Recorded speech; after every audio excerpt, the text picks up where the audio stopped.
What if I were to suggest that you play a key role in the awakening world? And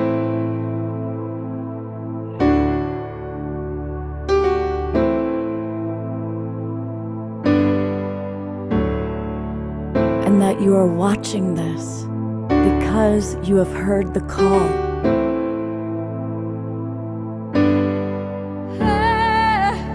We can start right now by opening our hearts and minds.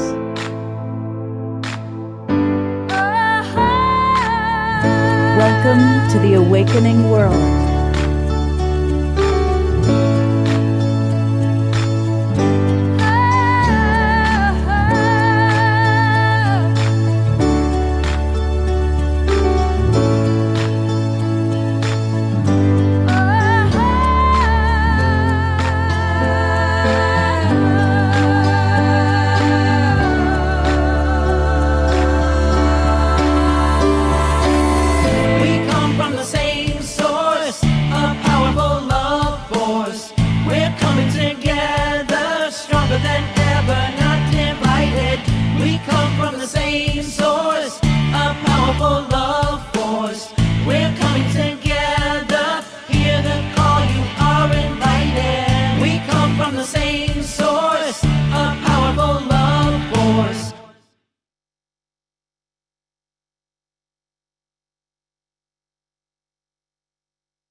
Hey, greetings, everybody. Happy Saturday night to all of you.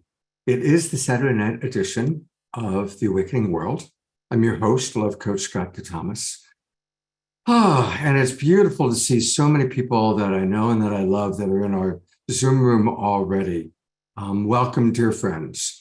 And let us know, this is really important, if you've already seen last week's show. Last Sunday, we kind of started this conversation, this very dynamic conversation that we're having with Hereditary Chief Phil Lane Jr. and his brother in arms, or formerly in arms, Andrew Marr. Let us know if you've already seen that show. That would be helpful to know, so we know how much catch-up we need to do. Now, I want to welcome everybody who's watching on Facebook. We've got John and Summer Raymer with us. You know, I thank them every show. Some I get to actually show them as I thank them. We go out to as many as 100 Facebook groups and pages because of this wonderful couple who put us out through the Sign Network. And so thank you, John and Summer, so much for helping us to reach so many people. And I'm really looking forward to all that you have to share on tonight's really important topic. Great to have you with us.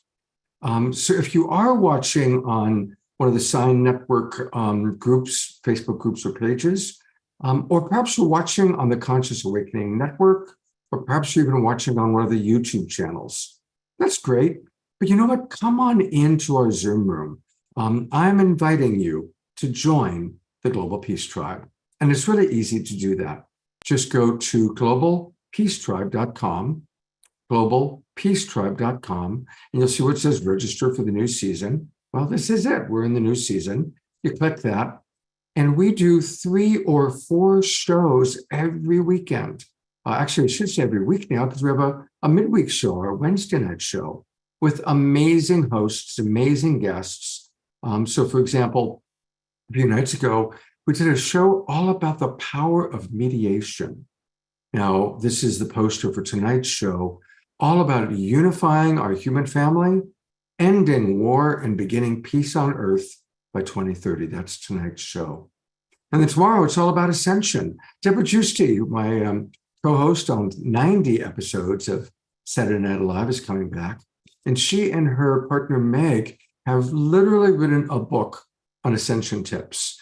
And tomorrow, they're going to go through those ascension tips with our audience. And that's tomorrow morning at 10 o'clock Pacific time. So join us. It's easy. You'll get the links to all of our shows for the next 3 months. So it's a good time to join. We have a lot of amazing shows. Every show have great co-hosts, great guests. And every show always has music, such as the music tonight with our beloved brother, Omar Shah. Omar Shah is always with us. He is really my co-pilot on the awakening world. And speaking of co-hosts, tonight, beautiful, beloved brother Phil is with us. Camera's on you, Phil, just so you know. And he's really who has put this beautiful show together. And Phil, I'd love for you to briefly introduce your brother, Andrew Marr, and to tell us a little bit about the vision for tonight. Yes, and if I may, we can begin with a prayer. Sister Mona is here, and Sister Mona is one of the 13 grandmothers. She's been a dear, dear sister of mine for at least 40 years, and she travels the world.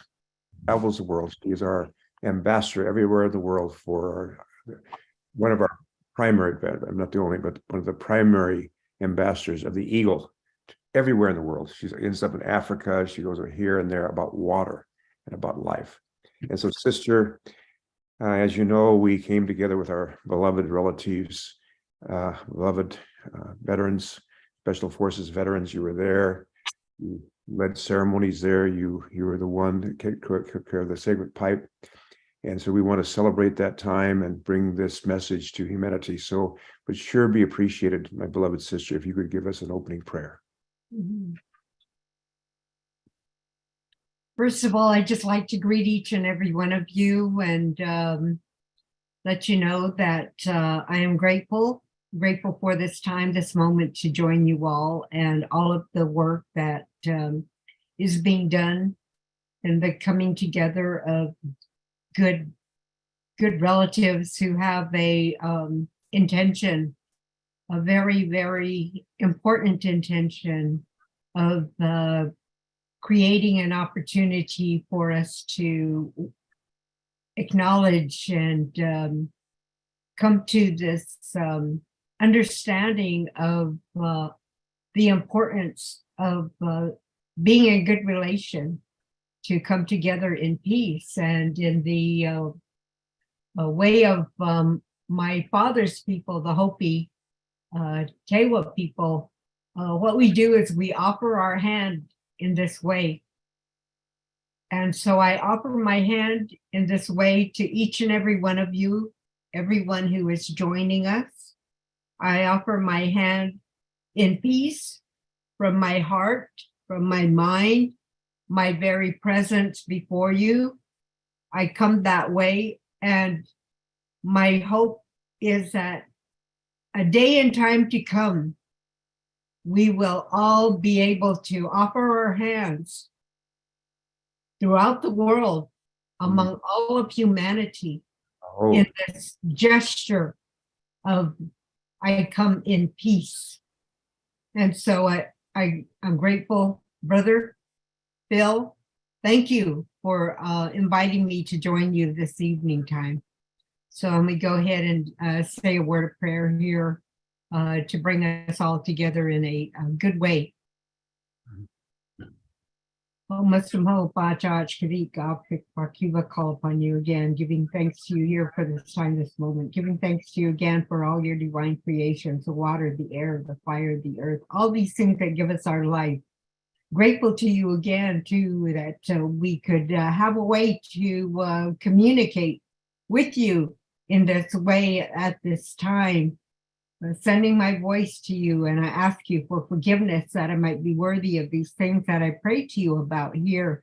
I'm grateful to you that you gave us this beautiful day that is just coming to a close as we enter into this grandmother time, this night time that's coming upon us.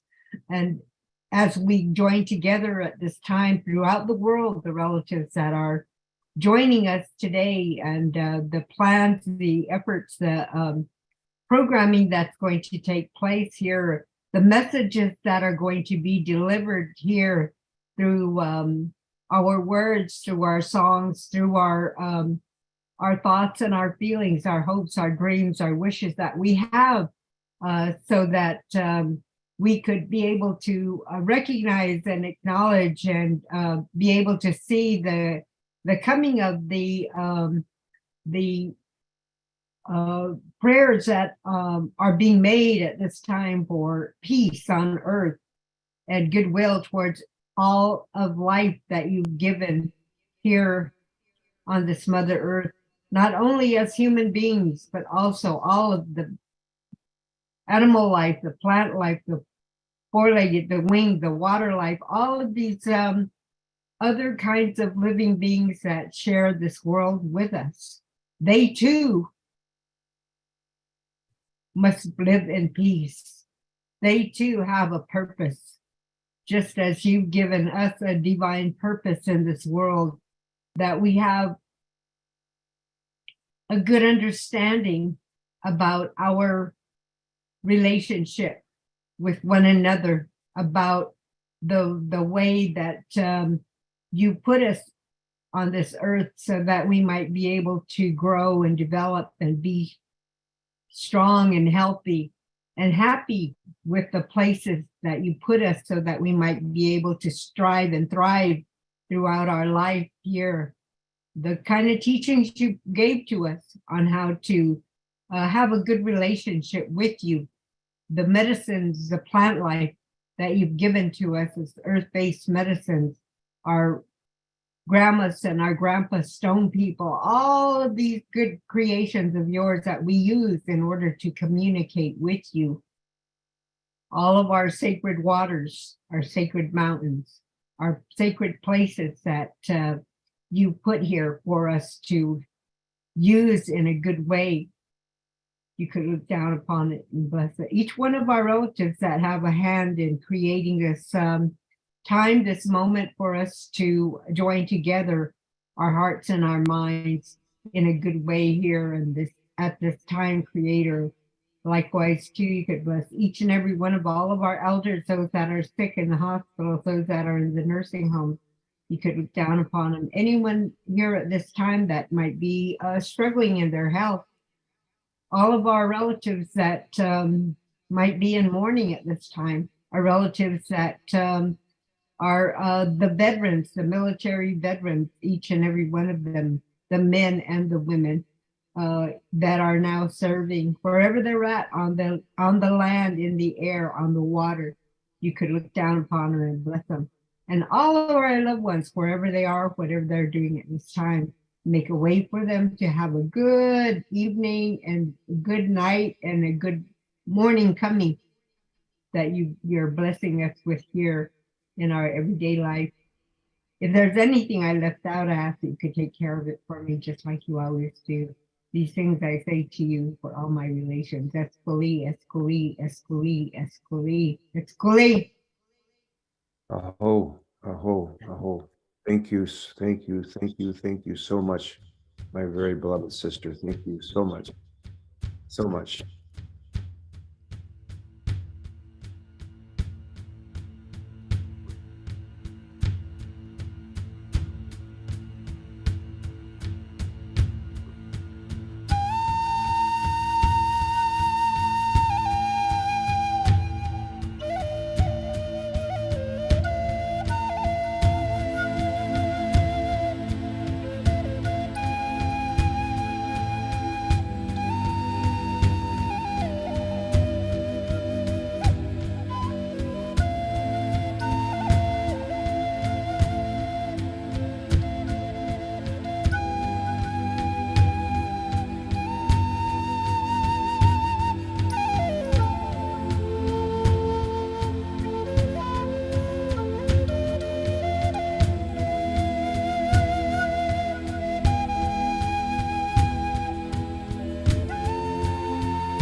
Go into gallery view for a moment, and let's just all give some appreciation to Omashar, to grandmother, to Chief Phil for this beautiful start to a very important show.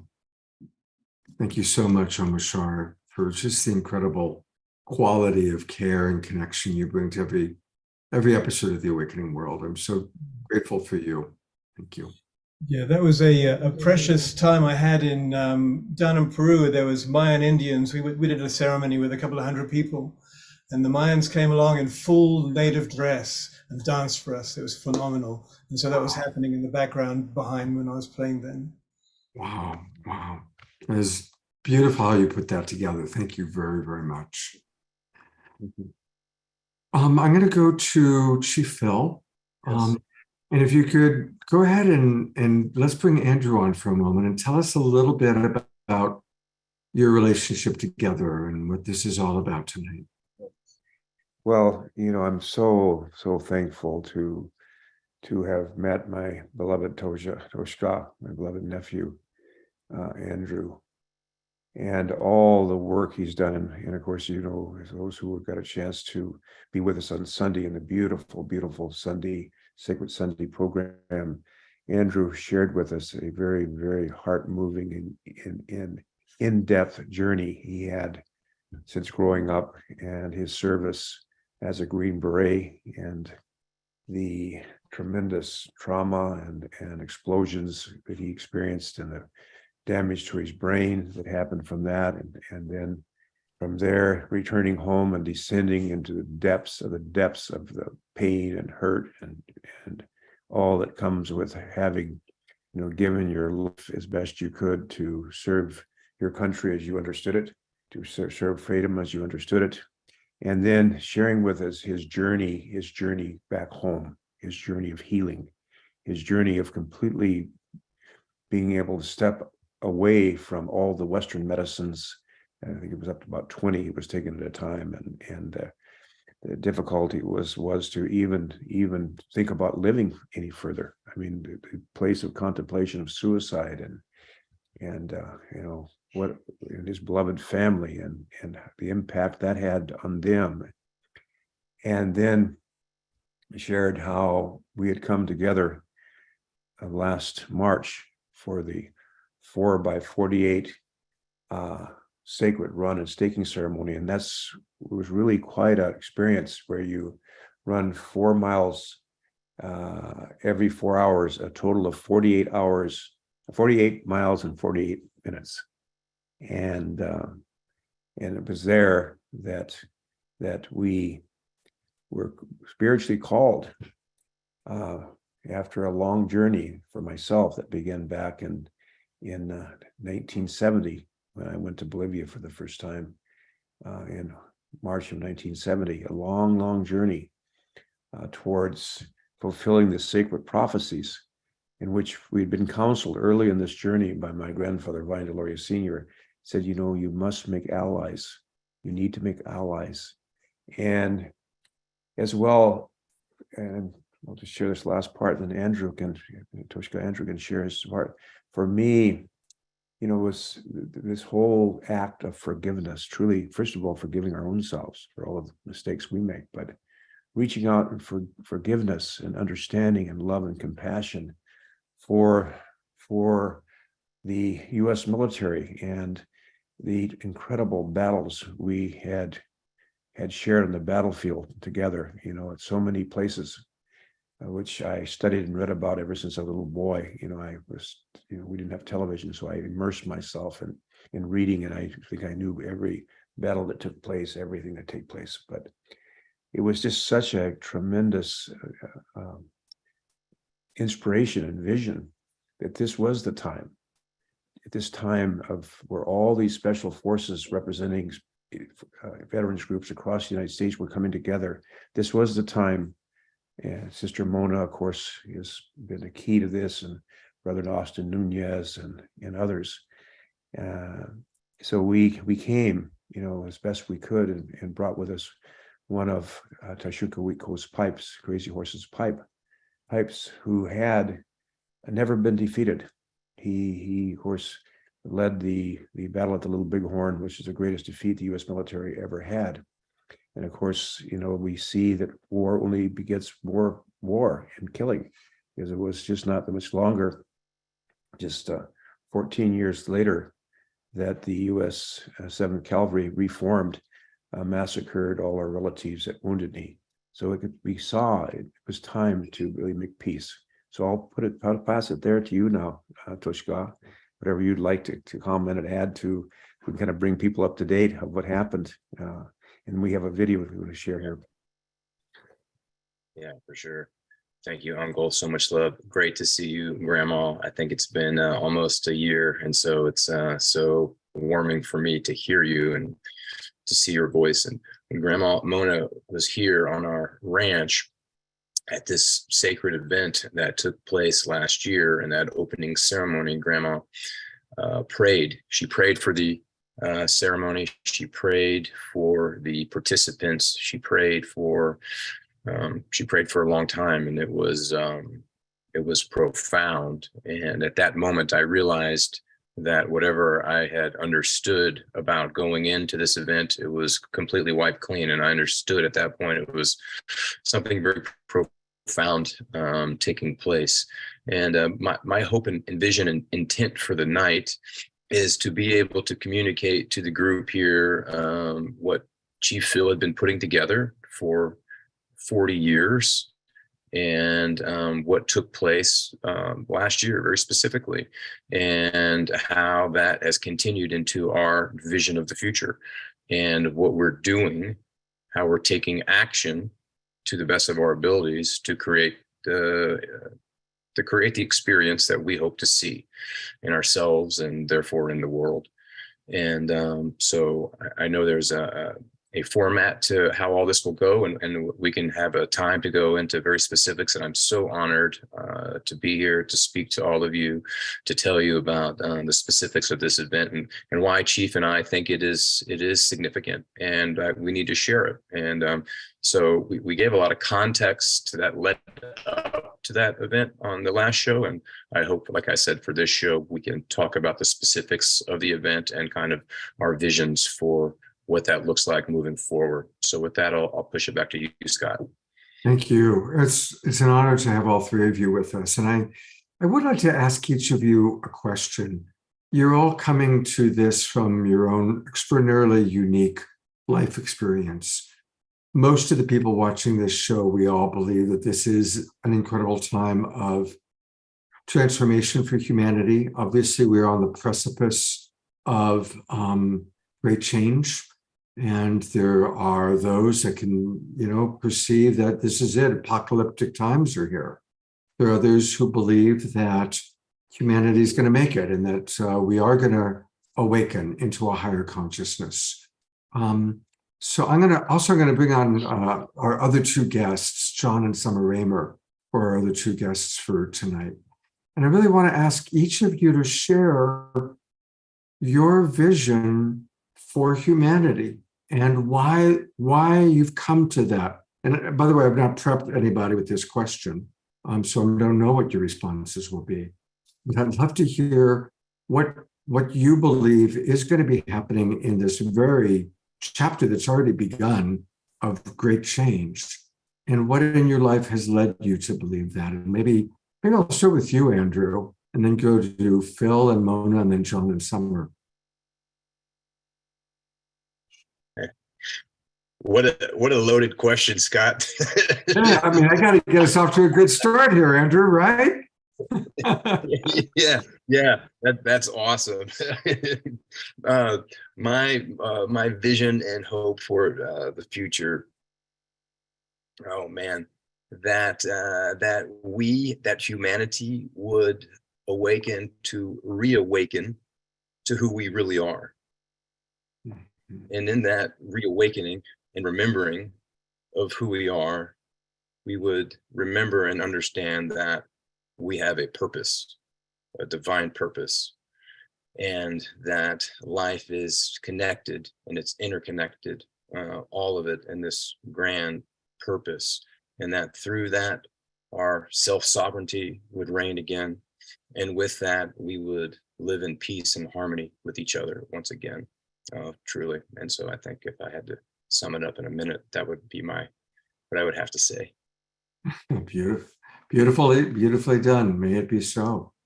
Phil, what's your response?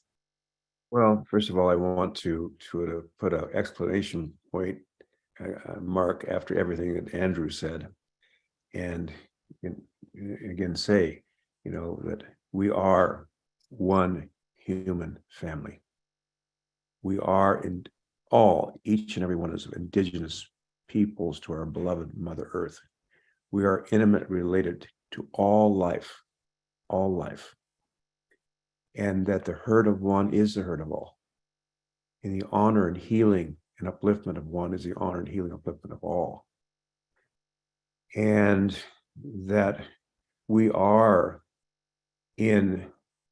all in a great umbilical cord, connected to the spiritual worlds beyond the world of time and space. And we also in a birth canal, so to speak, being birthed from our adolescence into our spiritual beginning adulthood. And while we have some tremendous contractions before us, we individually and collectively have the capacity, have the covenant with our Creator, so that we can emerge during this time of incredible crisis, when we're on the verge of nuclear war, literally. I mean, so close from so many angles, to step forward through all this. What's it going to take to do this wake-up call? I don't know, but I do know without question in every part of my being that we are the process of, while we can hear the death cries of the old but dying away, we can also hear the birth pangs of the new, birthing a new global civilization founded in justice for every human being, justice where the extremes of wealth and poverty are balanced, where truly people awaken to the spiritual reality of the eagle of humanity has two wings, one is woman, one is man, where every human being has clean water to drink and food to eat, where every human being has educational opportunities that fit their cultural understanding, where all the spiritual face of humanity realize they all come from the same source and respect one another, and are not a source of conflict, but a source of unity. And where we truly are able to understand that we can unite our human family in war and begin peace by 2030, if not before. So that's my prayer. That's my vision. That's my hope. Thank you, Phil. Thank you very much. Grandmother Mona, it's an honor to meet you. And thank you so much for being with us. And I'm eager to hear what your thoughts are.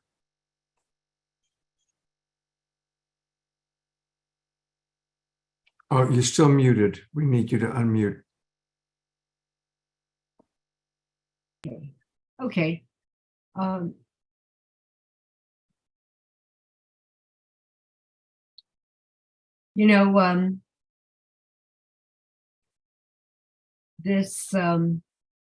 work of the International Council of 13 Indigenous Grandmothers has been to, our mission has been to carry the message of being in good relationship, to be in a good relationship with all of life on the earth. And that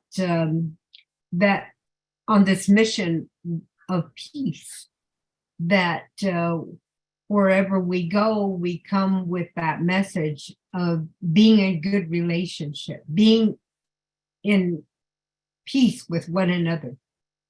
And in our way of doing that work, we have put prayer in front.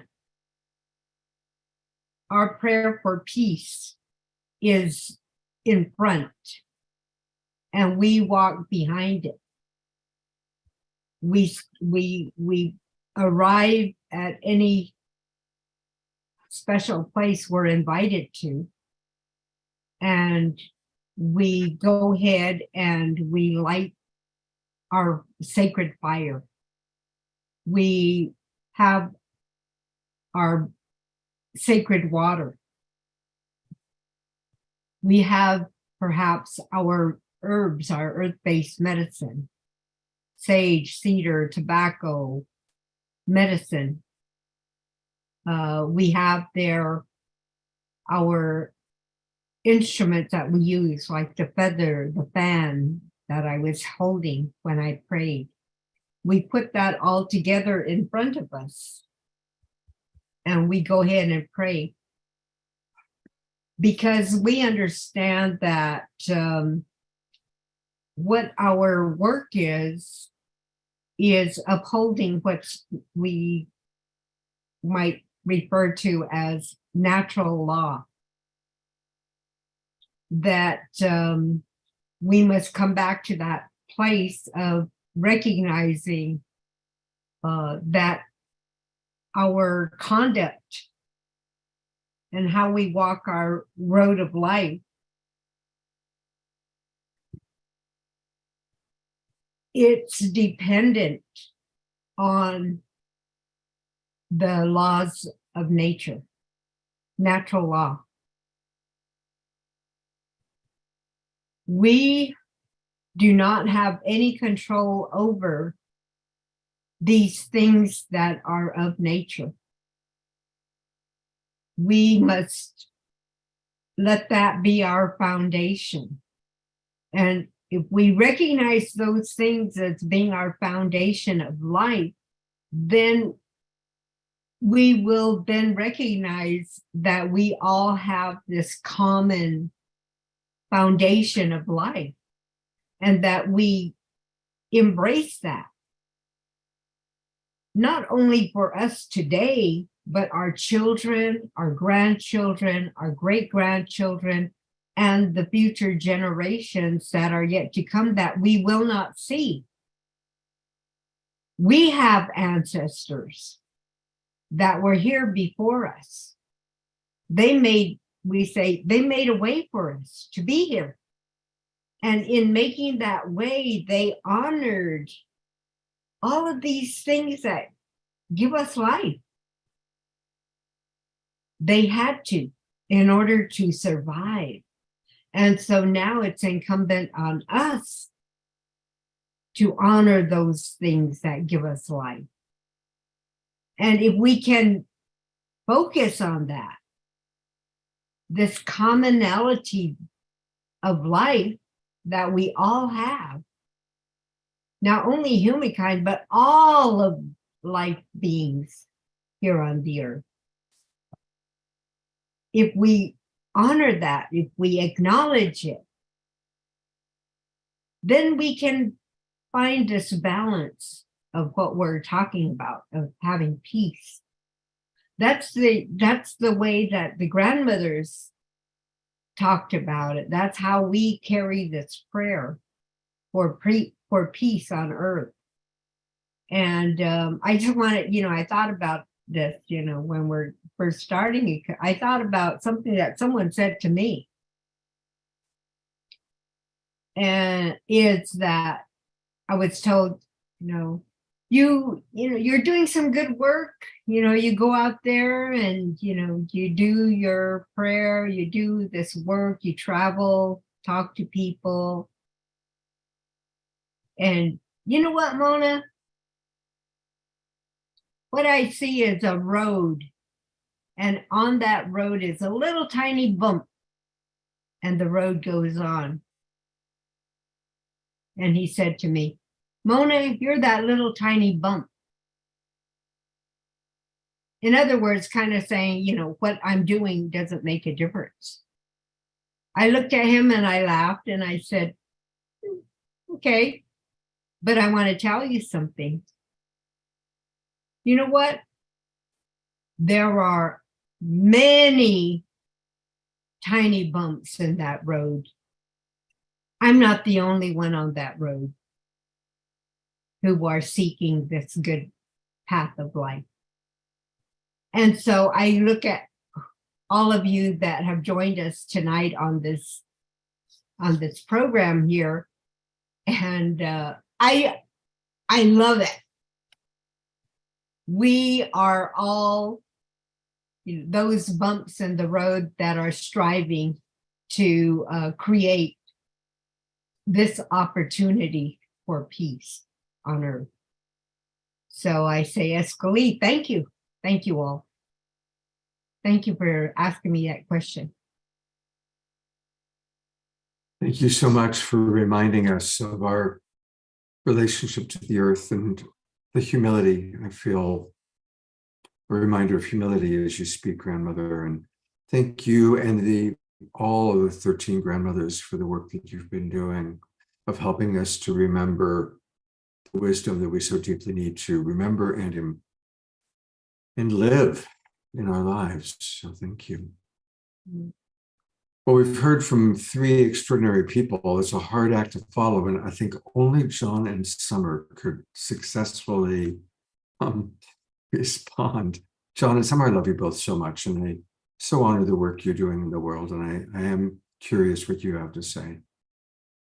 Well, the first thing I want to say is thank you to Mona for her wise teaching and our beautiful prayer. And thank you to you, Scott, for bringing us all together. To Omashar for his beautiful music. Yes, that was my favorite so far I've ever heard. Yeah. Omashar. And you, Phil, for your leadership at this time. Andrew, for your service. Wow. You know, Dr. King says that human salvation lies in the hands of the creatively maladjusted. That's us. That's the bumps in the road, Mona. He says we're either going to learn to live together or perish together as fools. These are the words of Dr. King. And Andrew, you may not know this, but you and I have something important in common. When I met Phil in 2008 and heard the 16 guiding principles, I was stunned.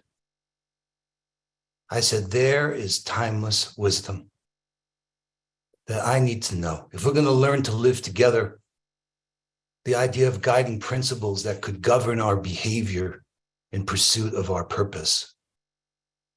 This was amazing, starting from within, working in a circle, in a sacred manner. We heal and develop ourselves, our relationships in the world. I said, oh my God. And since 2008, that's been at the heart of all of our work. With Compassion Games, with the Sign Alliance, Phil is chairman. So I resonate with you and what must have happened there when you too. And for our people now to realize the indigenous wisdom is so essential to how we're going to sort this out. Thank God for you, Mona. Thank God for you, Phil. Thank God for your patience and tolerance and presence. This is what I prayed for. Yeah. This is the conversation we need to be having. And I would just say, in light of the question that Scott has for all of us, and in a lot of ways, it's a revealing right here in this room, you know, of the sense of peace on earth by 2030. How is that here right now is what I often find my soul asking me. And this space that not only do we awaken, but that we realize we are family, that all of us are family. And I dedicate whatever I say, and may it bless the overall intention of this space, as tomorrow is the year anniversary of my father's passing.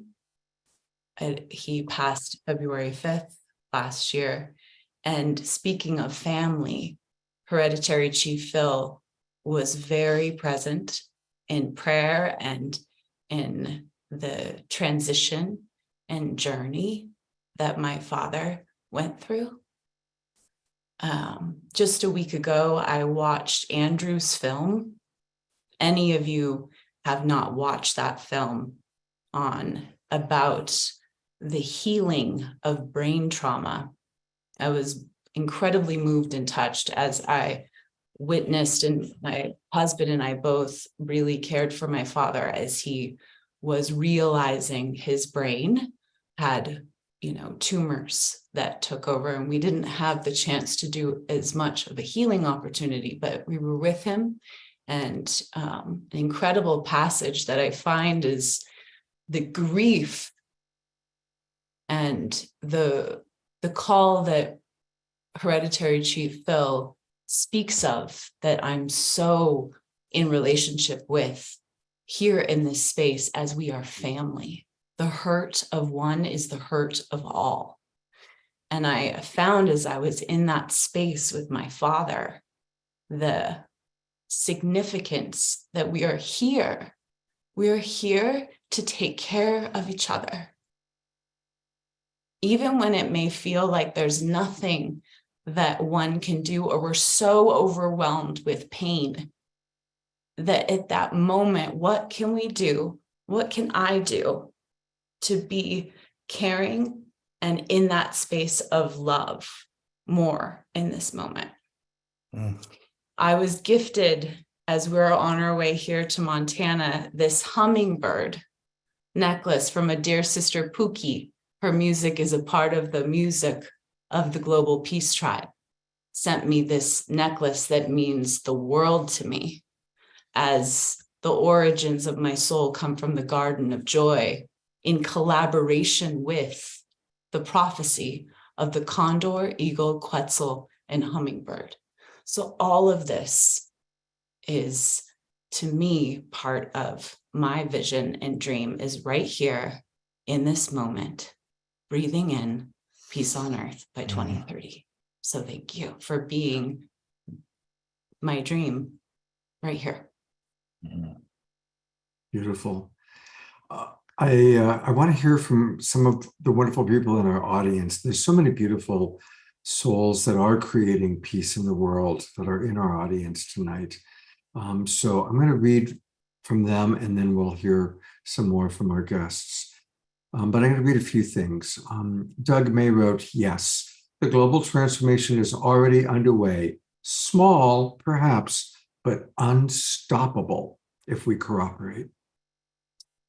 Ayada writes, perhaps the challenge before us is to leave battling of any kind behind and instead learn to become peacemakers. Reverend Jeffrey writes, the important thing is not to stop questioning.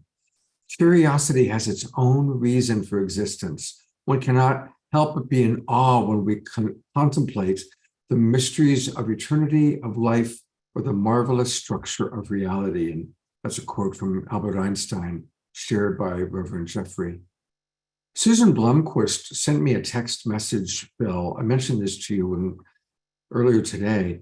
She sent me a text a couple of days ago. She read your entire document, and I'm going to put the document into the chat box. It's an incredible document. And she said, oh my God, this document is the most important document since the Magna Carta. So you're in good company. And Susan continues on in the chat box now by saying, you've given us a document which allows all people access to moral authority to transform our systems using the human family. This document is the key to the transformation. It is my greatest honor to be part of the birthing of this gift to humanity. George Noble writes, it's an inside job, as has been said so many times, as we must look at ourselves. Laura Chamberlain writes, I'm going to stick to a very simple vision, that all humanity has a personal experience of the truth of the existence and the love of the divine. I believe from this experience that all will come to the unity of all life. Ayada writes, Brother Phil, I so resonate with your vision. I'm holding it in my heart. Just a couple more comments. Andrew and Connie, and I'm going to put Andrew and Connie on for a moment. As I was driving down, I'm going to read what they said, but there's Connie. As I was driving down to San Diego a couple of days ago, I was listening to the World Unity Week, and for the first time, I heard Connie and Andrew's brilliant 10 assumptions. And they're so brilliant that next weekend, Connie's going to be on the show because I want her to share them with everybody. But I just really want to acknowledge you, Connie. I was so inspired listening to that and listening to the presentation you did on Wednesday. So since you're right here, do you want to speak instead of me reading what you wrote? Do you want to share it directly? You just need to unmute. Sure. Yeah, Andrew's here as well. It's wonderful to be here with our family, with Phil and Mona and John and Summer and the Peace Tribe family. This whole Zoom thing is so amazing. It's just boggling, bringing the heart of humanity together. And so, yeah, what I put in the chat is something I wrote in 1995 when I had the vision of what the indigenous peoples are carrying for humanity for this time and for all time, to open our hearts and connect us to the oneness and sacredness of all life. And so here it is. This is a part of it. The coming together of the ancient understanding of the natural laws of the universe and the secrets of the earth, which have been held by the indigenous peoples, with what the modern cultures have learned through exploring the scientific paradigm, will create a synthesis from which will emerge a balanced way of walking on earth by all people that has never been experienced before. So that's been my knowing that I've been carrying for 30 years. And it's just so wonderful to be a part of that unfolding. Isn't it great, everybody? Yes, it is. Yes, it is. What a blessing. The whole divine orchestration of it all is just a boggle to me and keeps me going all this time. So thank you, Connie and Andrew, for the beautiful work you're doing. thank you. Two more comments, and then I want to get back to our presenters. From Janice Hall, who was one of Connie and Andrew's collaborators on Wednesday. She writes, my father died of a brain tumor. He was a Navy radio man in World War II. He was on Omaha Beach. Many Navy men died of brain tumors because of how the radio frequencies cooked their brains. And that is a sad truth, and I'm sure Andrew can relate to that. And earlier we heard about Andrew's movie. If you go to warriorangelsfoundation.org, there it is. There's Andrew. That's where you'll be able to watch the film. It's the award-winning film, Quiet Explosions, Healing the Brain. If you missed last Sunday's show, please go back and watch it. I'll put the link into the chat box. But this is where you can go to his foundation, learn about the great work that Andrew's doing, and watch that film, which is very, very, very powerful. The last comment that I'm going to read is from Nitya and Sylvia. And I think it's a nice way to sum it up. I honor the peacemaker in each of us with special thanks to Grandmother Mona, Brother Andrew, Chief Phil, Summer, John, and Scott. And I'll continue to read comments from the audience. The word was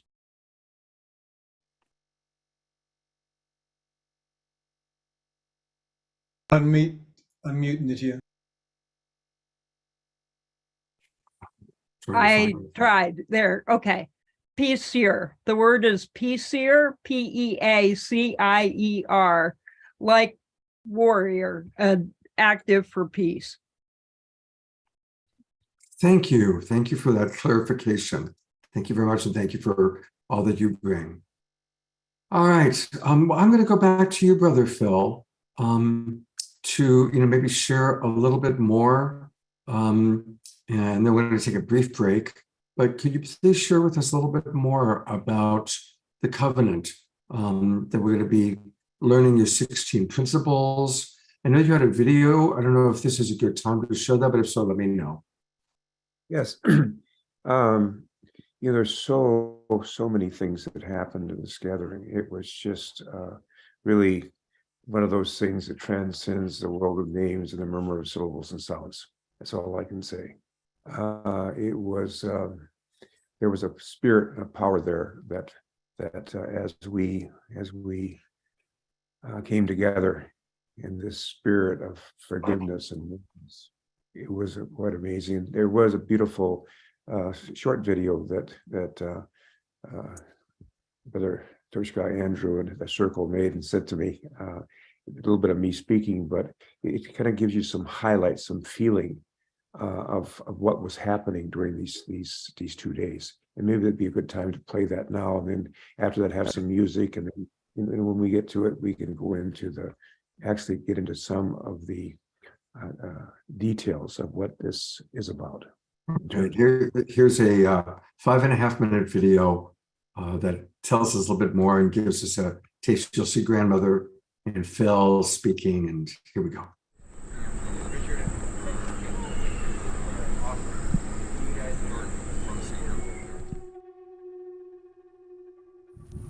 My name is Hereditary Chief Phil Lane Jr., member of the Hanktawa and Chickasaw Nations.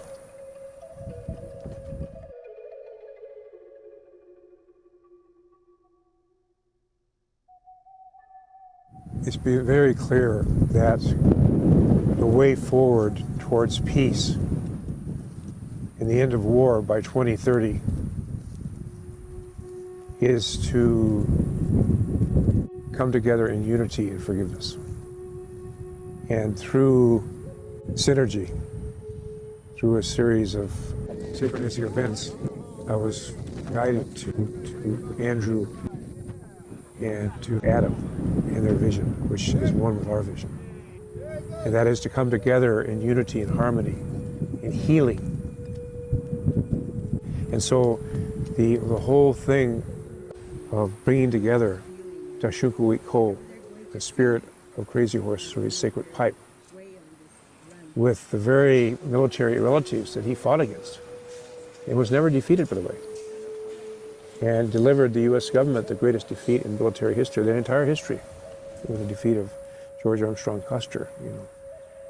At the same time, it's not about celebrating the war, because following that, in Wounded Knee in 1890, the 7th Cavalry came back and annihilated those over 300 different Lakotas. So it's, war, just killing after killing after killing after killing. So it was clear, you could feel from the spirit and soul of Andrew and Adam that they were about an understanding one human family, about peace and about kindness and compassion, and not getting involved in adversarial partisan politics, which is taking us nowhere at all, but down the hoop, whether it be national, local, regional, or global. These partisan politics are not working.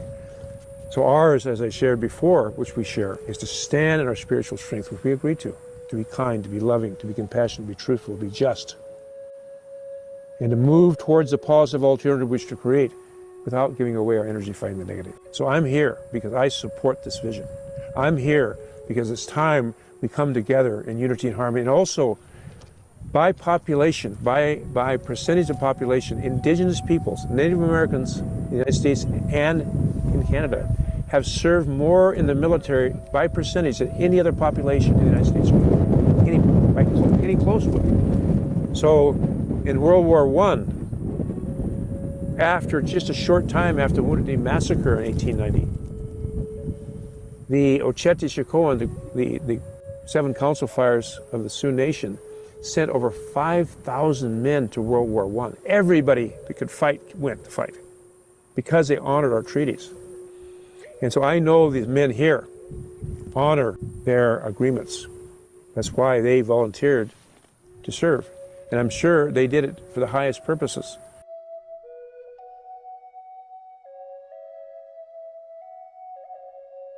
Absolutely. It certainly is a fulfillment of the prophecies of many, many indigenous people, and you can find them everywhere.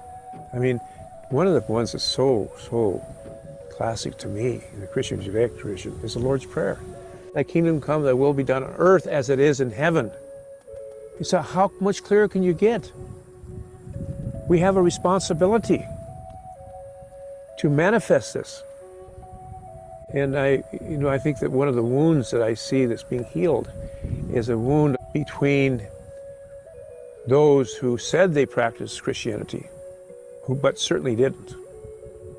So what was done in the name of Jesus and what continues to be done sometimes in the name of Jesus or the name of any sacred teacher is completely against the teachings. So that's another thing we're really looking at is really to know that the source of all things is one. All things. You go to every grain of the world, you'll never find two pieces of grain the same. The stamp of the oneness of the Creator is on everything. And so here we are, having a choice here to step into oneness, into our reality spiritually, and the prior unity and oneness of the human family and all life. And the hurt of one is the hurt of all. And the restoration and healing of one is the restoration and healing of all.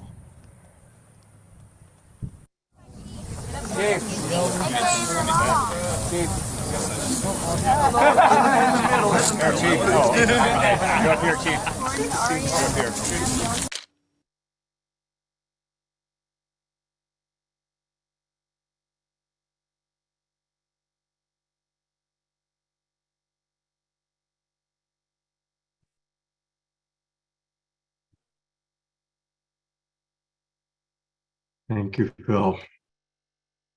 I might add that this staking ceremony that was done, and these stakes are black, red, yellow, and white to represent our human family. But back in 1985 at Alkali Lake, a community in Canada, that was the first community that went from 100% alcoholism to almost complete sobriety.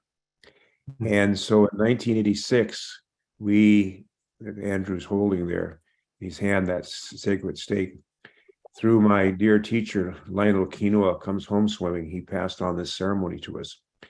And this ceremony is based on an old ceremony of ours, because really compared to what was happening in other parts of the world, we lived in the high plains in relative peace and harmony. And so when the battle would get so intense and there was really a loss of life going beyond, because our main thing that we used to like to do is come and you'd count coup, and you'd touch your enemy. That was the most highest thing you could do. Of course, even you can see the coup sticks getting longer as we encountered the US military because the bayonets were longer. Anyway, at that time, when that battle was just, going over and needless killing, a warrior, and we also had women, a calculator who rode into the middle of the battle and saved her brother. So it wasn't just understanding of men, and by the way, it wasn't all about fighting either. It was about serving the people. But you'd take and you'd commit yourself, and you'd ride right in the middle of that battle, right in the middle of the horses you can imagine. It's just big. You'd get off your horse and drive the stake in the ground, as we did. You see him, we drove it in the ground and said, from where I stand, I shall not surrender until this battle is over, or my life is gone.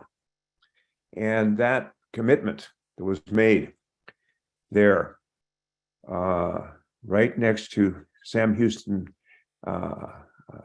National Forest on the Freedom Ranch, that was between everybody and their creator. It wasn't between me or them. It was between them and the creator. We had, gone gone over all these principles and found the ones we could agree to and ones we have to discuss yet within our international treaty to protect and restore the sacred, because this is about dialogue, it's about consultation, it's about sharing. It's not about all of a sudden coming. But I can say that when we get a chance to share, the foundation of this agreement, this covenant, it goes back a long, long ways on this Mother Earth. So, I just wanted to share that part in terms of what happened there. And I want to say again, in our tradition, in our tradition, it was the sacred pipe was brought by the White Buffalo Catherine when it came about 950. So having a woman really with that sacred pipe and praying as Mona did, this is the way it was done. Because really, it was a woman who was the life giver. And to having her there and having, Brother Austin and Chief Grimes, all the relatives of the singers that came, the sacred ceremonies we had on the last night where the runners were running all night long, all those things that then brought us to that staking ceremony that you saw, and where people committed themselves to truly working together and with a foundation. And I don't know if they're the Magna Carta, but certainly they are a reflection of many other great principles, but a reflection of a consultation process that began clear back in July, in November, that was March 1970. So let's just share that. Thank you so much, Phil. Thank you. We're going to, let me turn the camera back on. We're going to hear from the executive director of the Conscious Life Expo in a moment and talk a little bit about that because it's coming up next weekend. But as you know, we always have lots of musical offerings on our Saturday night shows. And KRISTIN HOFFMAN has played on these shows. I've done over 500 shows since the beginning of the pandemic. And KRISTIN was going to be with us tonight, and something came up. She couldn't join us live. But she's been on the show 17 times. When I went back, she said, "Scott, can you play one of my videos?" I said, "No problem." Well, when I went back and I counted, there was 17 times she's been on the show. So many wonderful moments with her. And so the video that I've chosen to play right now, because we've got Andrew with us and he served in the forces, served our country, doing the best that he could and what he knew. We have done a lot of fundraising over the years. And there was a time that there were terrible fires that swept through the Bay Area and through Northern California. And we did a lot of fundraising for people. And on one of those shows, we were raising money for a mother and her daughter who had just lost their home. KRISTIN sang, and I'm going to play that song. It's a juxtaposition. You'll see KRISTIN singing, and then you see this mother and her daughter, and then some images of their home before and after the fire. And to me, I appreciate our first responders. I appreciate our firefighters. I appreciate the men that are like Andrew that have served with good intention. And so that's why I chose this particular video. It's powerful. And I think some of you who are old timers will remember when we showed it before. And it's a very, very powerful moment indeed. So here we go with our dear KRISTIN HOFFMAN. And it takes me a moment just to pull it up. Here we go. It's a really, really precious moment. Come on, Zoom. Come and give me my options. There we go.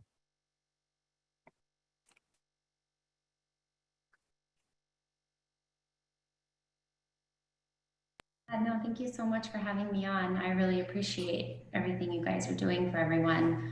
And it was really lovely to hear Redwood talk about his story. I feel like I'm really wanting to hear from other people who have gone through this type of thing, just to kind of grasp sort of the grief of it all. I don't know if you want me to share, just sort of bring you through the pictures. We were given about 10 minutes to evacuate. It was pretty far. That was our house before.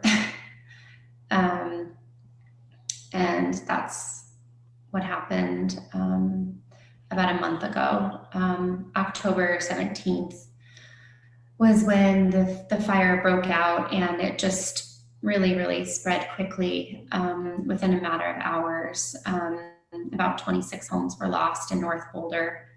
That's the back of the house looking inward into the basement. You know, it was my dream house, and it was on the side of the mountain, and it was just like, you know, Brenda was saying, also has beautiful backyard of beautiful trees and so forth.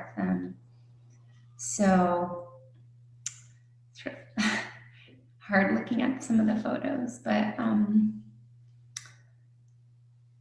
yeah. So we, my family, I have two small children, and my husband and I, we evacuated. We took our dogs. We had two bunnies,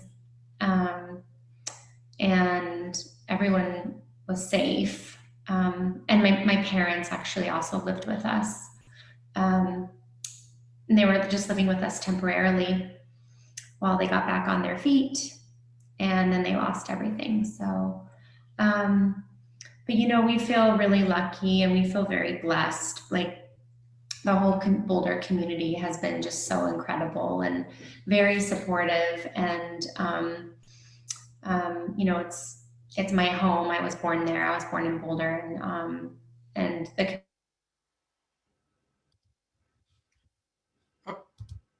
Courtney, you just froze.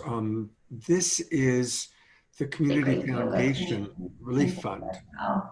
And they had introduced me to you all, and so the donations aren't necessarily directly for me. It would be for the entire community, and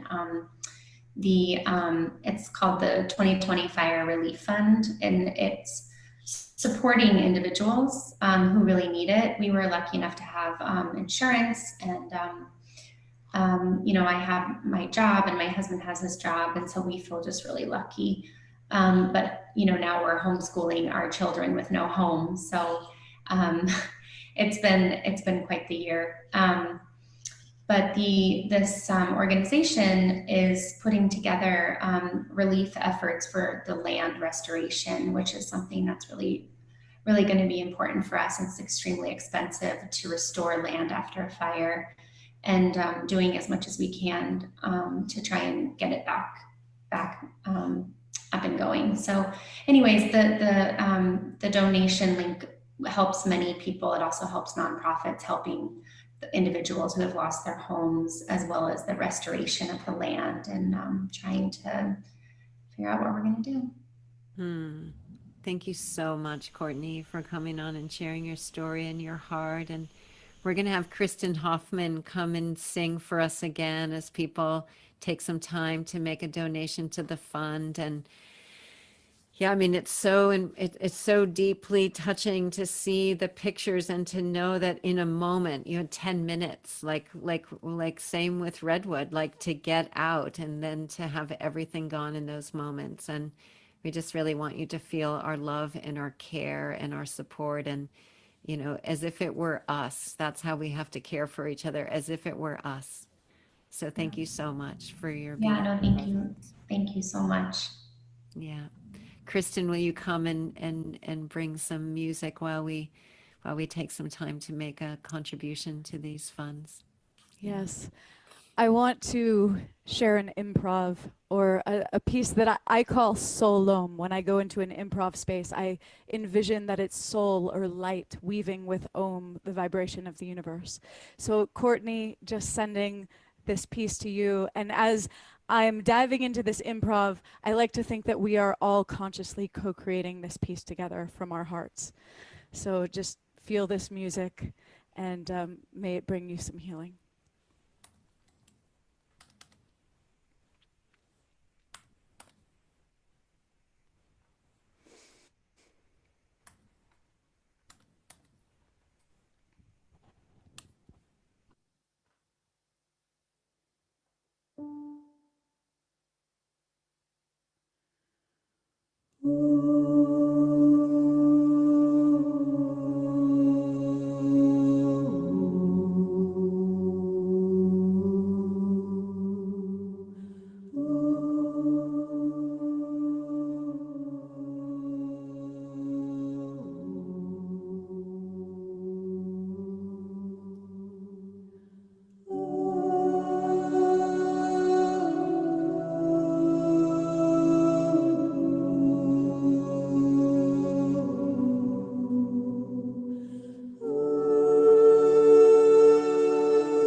dance, and there's no fear,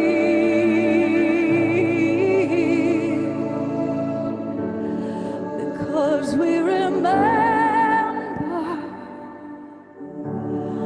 there's no fear tonight.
Can we reimagine you in the heart of the world, in the heart of the world? Oh,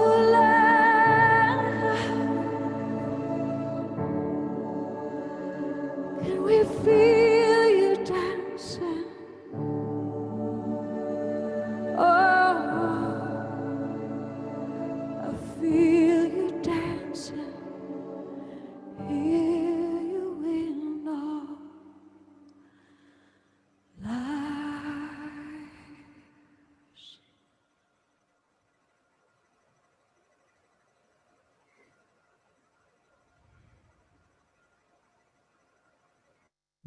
That's our beloved KRISTIN HOFFMAN, whom I know we all love so very much. And you know, I'd chosen to show that today prior to hearing what grandmother Mona had to say. But isn't it interesting how Mona talked about how we all have to come together, and really so many of you are saying that. And it's a reminder as we saw people coming together and hearing even this woman who's lost her home talking about how grateful she was that the way people were coming together. So I hope that touched people's hearts, certainly as much as it touched mine watching it again. And I've watched it many times before. John and Summer, you first introduced me to KRISTIN. I don't know if you remember that, but I met her through the two of you. And we're going to go to Sattva and Conscious Life Expo in a moment, and then really drop deep into tonight's theme. But is there anything, what came up for you watching that just now? Well, KRISTIN is an incredible sister and family member in our lives. And Great artist.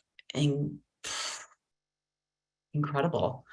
You know, how important it is that as we connect and care for each other, that we sing together and we dance together and we laugh together. The sacredness of, you know, seize the day. How beautiful can this moment be as we cry and smile and hug and love? Because we don't know what the next 10 minutes are going to bring. That's what comes up for me. Yeah. Beautiful. You know, that's actually a perfect segue, because a lot of us are going to be coming together next weekend in person. Now, I'm certainly grateful for Zoom. I'm grateful for the 500 shows that we've done, and I'm sure we're going to do hundreds more. But next weekend, a lot of us are going to be gathering together in Los Angeles for the Conscious Life Expo. Just last night, I'm here in San Diego, visiting friends, and everybody was saying, are you going to be at the expo? Are you going to be at the expo? Now, of course, people in San Diego, it's easier to get down there. But the Conscious Life Expo is really an incredible opportunity. As I looked at the schedule, about half of the people on the schedule have been on this show. And we have with us tonight the executive director of the Conscious Life Expo. Welcome, Sattva. Welcome, and I'm glad you're with us. Welcome to the Awakening World. Hi, can you hear me? Yes, we can. Yes, we can. Great. Well, so it's coming soon. It starts on Friday. We have opening ceremony at 1 p.m. on Friday, so don't miss it. It's 4 days of a lot of things going on. We have over 200 speakers and 200 exhibitors. We have a lot of new speakers this year that I've been bringing in, and so it should be it's a new thing, especially after the last 2 years that we've had. To come together with so many people is really special. To meet in person, and we're looking at similar numbers of people coming as to before COVID. So we're looking at a really great show. I've known your father for 30 years, collaborating with him in a wide variety of the expo. It's had different names over the years. And what has it been like for you to kind of grow up watching your father creating this and running it, and now running the show yourself? What's that like? Well, to clarify, we're still co-producing, so it's a give and take with Robert. What is it like? I mean, my father's Robert Quicksilver. He's been doing the show for the last 20 years, and I grew up in an interesting New Age kind of culture. Grew up with Buddhism and with Hinduism. My mom was a yoga teacher. I understood about chakras at an early age, so it's really like a native religion to me, in a way that a lot of the New Age community comes to it from some other upbringing, and so it gives me different insight and different kind of perspective on the whole thing, because I've internalized it in a different way. I can only imagine. Well, next weekend, everybody, we are going to be doing our Awakening World shows from the expo. And I've got a room, of course, at the Hilton where it's happening. And so a lot of the people, I'm just going to name some of the people that have already agreed. They're going to come up to my room and sit next to me and share their wisdom. Of course, beloved brother Daniel Brinkley, who I've known since 1994, when I first put him on the other side. Joan of Angels is going to join us, Robert Parala, Suzanne Ross. I'm going to be at her show in Sedona in March. Kimberly Meredith, who's going to be at our retreat in Los Angeles at the end of March, is going to be coming up. Those are just some of the people. Mickey Willis, and of course the Twin Ray. I should just stop right now and say the Twin Ray Sattva are probably two of our favorite people. They've been on this show a dozen times. We love the Twin Ray. They've become very close friends of mine. And you're in for a treat. I'm delighted they're going to be there. Yeah, I haven't met them yet, but our one of our co-producers, KRISTIN, brought them in and is very, very excited about them. And definitely, they have a lot of events, so if you can't make one of them, then you can definitely make the other. I think there's 3 events, one on Friday, one on Saturday, and one on Sunday. So Twin Ray is definitely going to be an interesting and special event. And there's others. There's a lot of new people, a lot of new millennials and Gen Z people that are coming in. Elizabeth April and Stargirl are 2 that are really popular right now, and I'm excited to see what they're going to bring. And speaking of Elizabeth April, Elizabeth's been on this show many times, but people may not know Elizabeth is pregnant. She is 7 months pregnant. She's planning on hobbling up to the room, so hopefully you'll be seeing Elizabeth and her baby on the Awakening World next weekend. But of course, if at all possible, come down to Los Angeles. It's worth it. It's going to be an incredible show. Sattva, I hope I get a chance to meet you next weekend. I will be running around. I'm sure I'll see you at one point. Yeah. And hopefully I'll grab a 10-second handshake as you run around. Yeah, of course. Thank you so much. If you get a chance, stay for the show. Yeah, It's a powerful topic tonight. Mhm. And thank you for all that you and your dad, Robert, do to put together this amazing show. And it's going to be quite a weekend. So thank you for being with us, and I look forward to seeing you next weekend. All right. Of course. You know, it's so amazing how unscripted Summer was talking about how we have to sing and dance. Well, we will be singing and dancing and listening to each other in person at the expo. And for those of you who can't make it, that's why the Awakening World will be bringing you highlights of the expo and some of your favorite presenters. All right, we're going to get into the meat now of our show. And Phil, I've got the spotlight back on you. I'm going to bring Andrew on and grandmother. And I'd love for you now to really take us into the covenant and what you want to share from the covenant. So what I'd like to do here is to, wait, can you see that all right? Yes, yeah, that's perfect. Yep, we see it.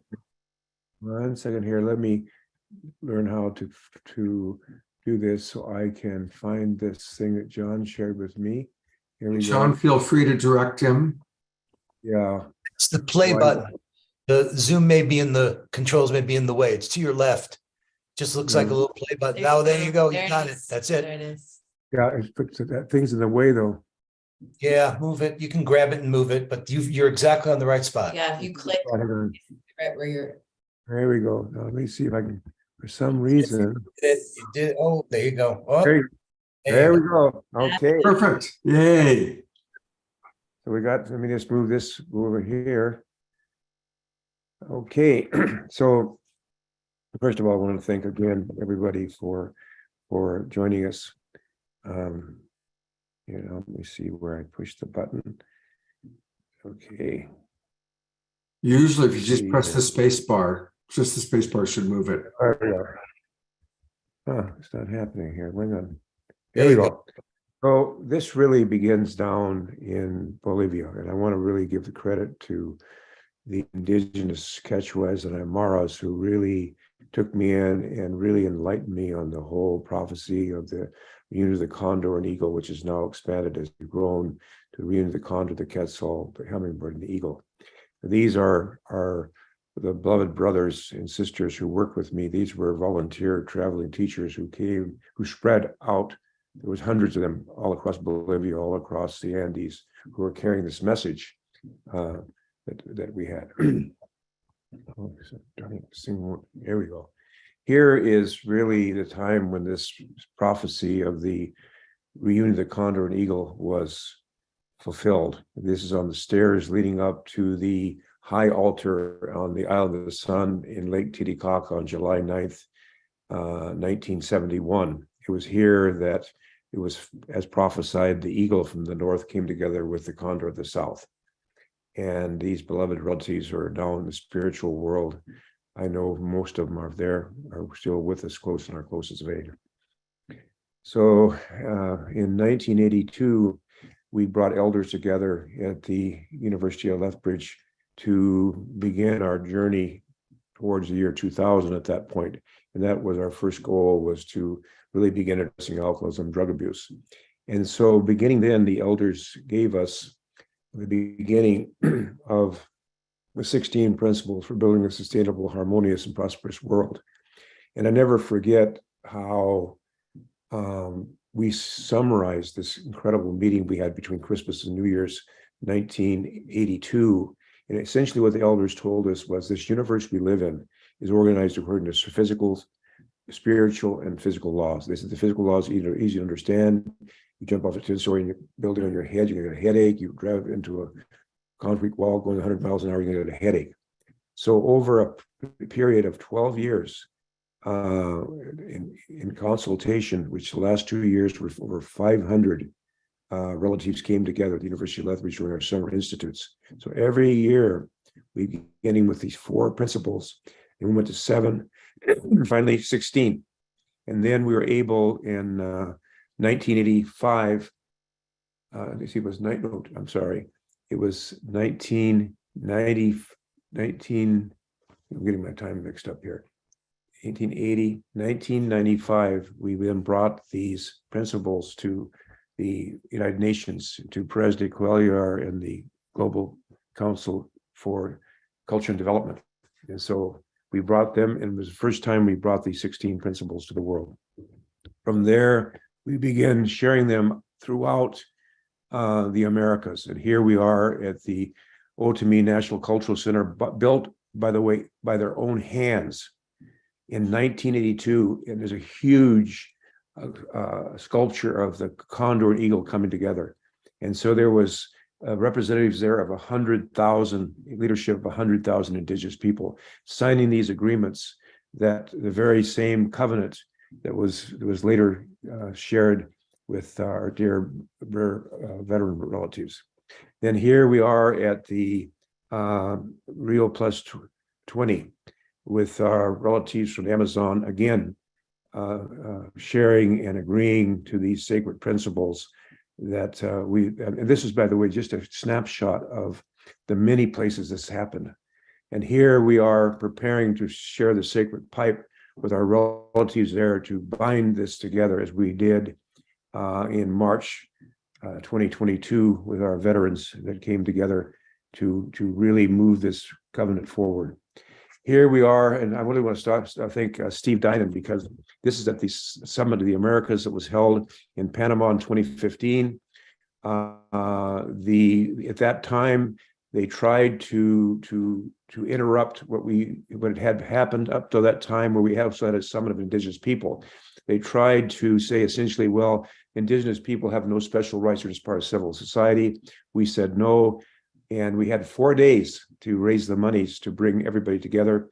And Steve Dinan and the Shift Network stepped in, and we were able to raise $63,000 in 4 days, which then led to the coming together over 300 representatives across the Americas, in which we came to agreement on this very covenant.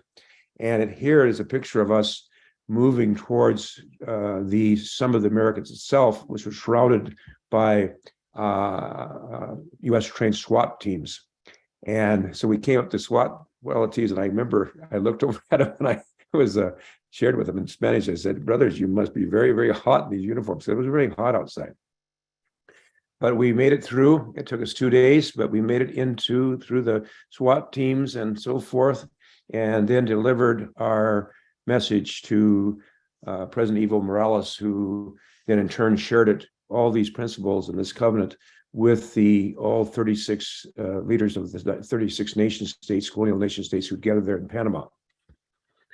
Then fast forward to this past March, where we joined forces with our beloved relatives, special forces relatives. And I want to say that it was a beloved Dene Navajo relative there. And I'm going to say so many of our indigenous people, our Native Americans, have served in the U.S. Armed Forces clear back from World War I. In fact, one of my names I received was from Shantewa Strongheart, who fought in World War I before he was a citizen.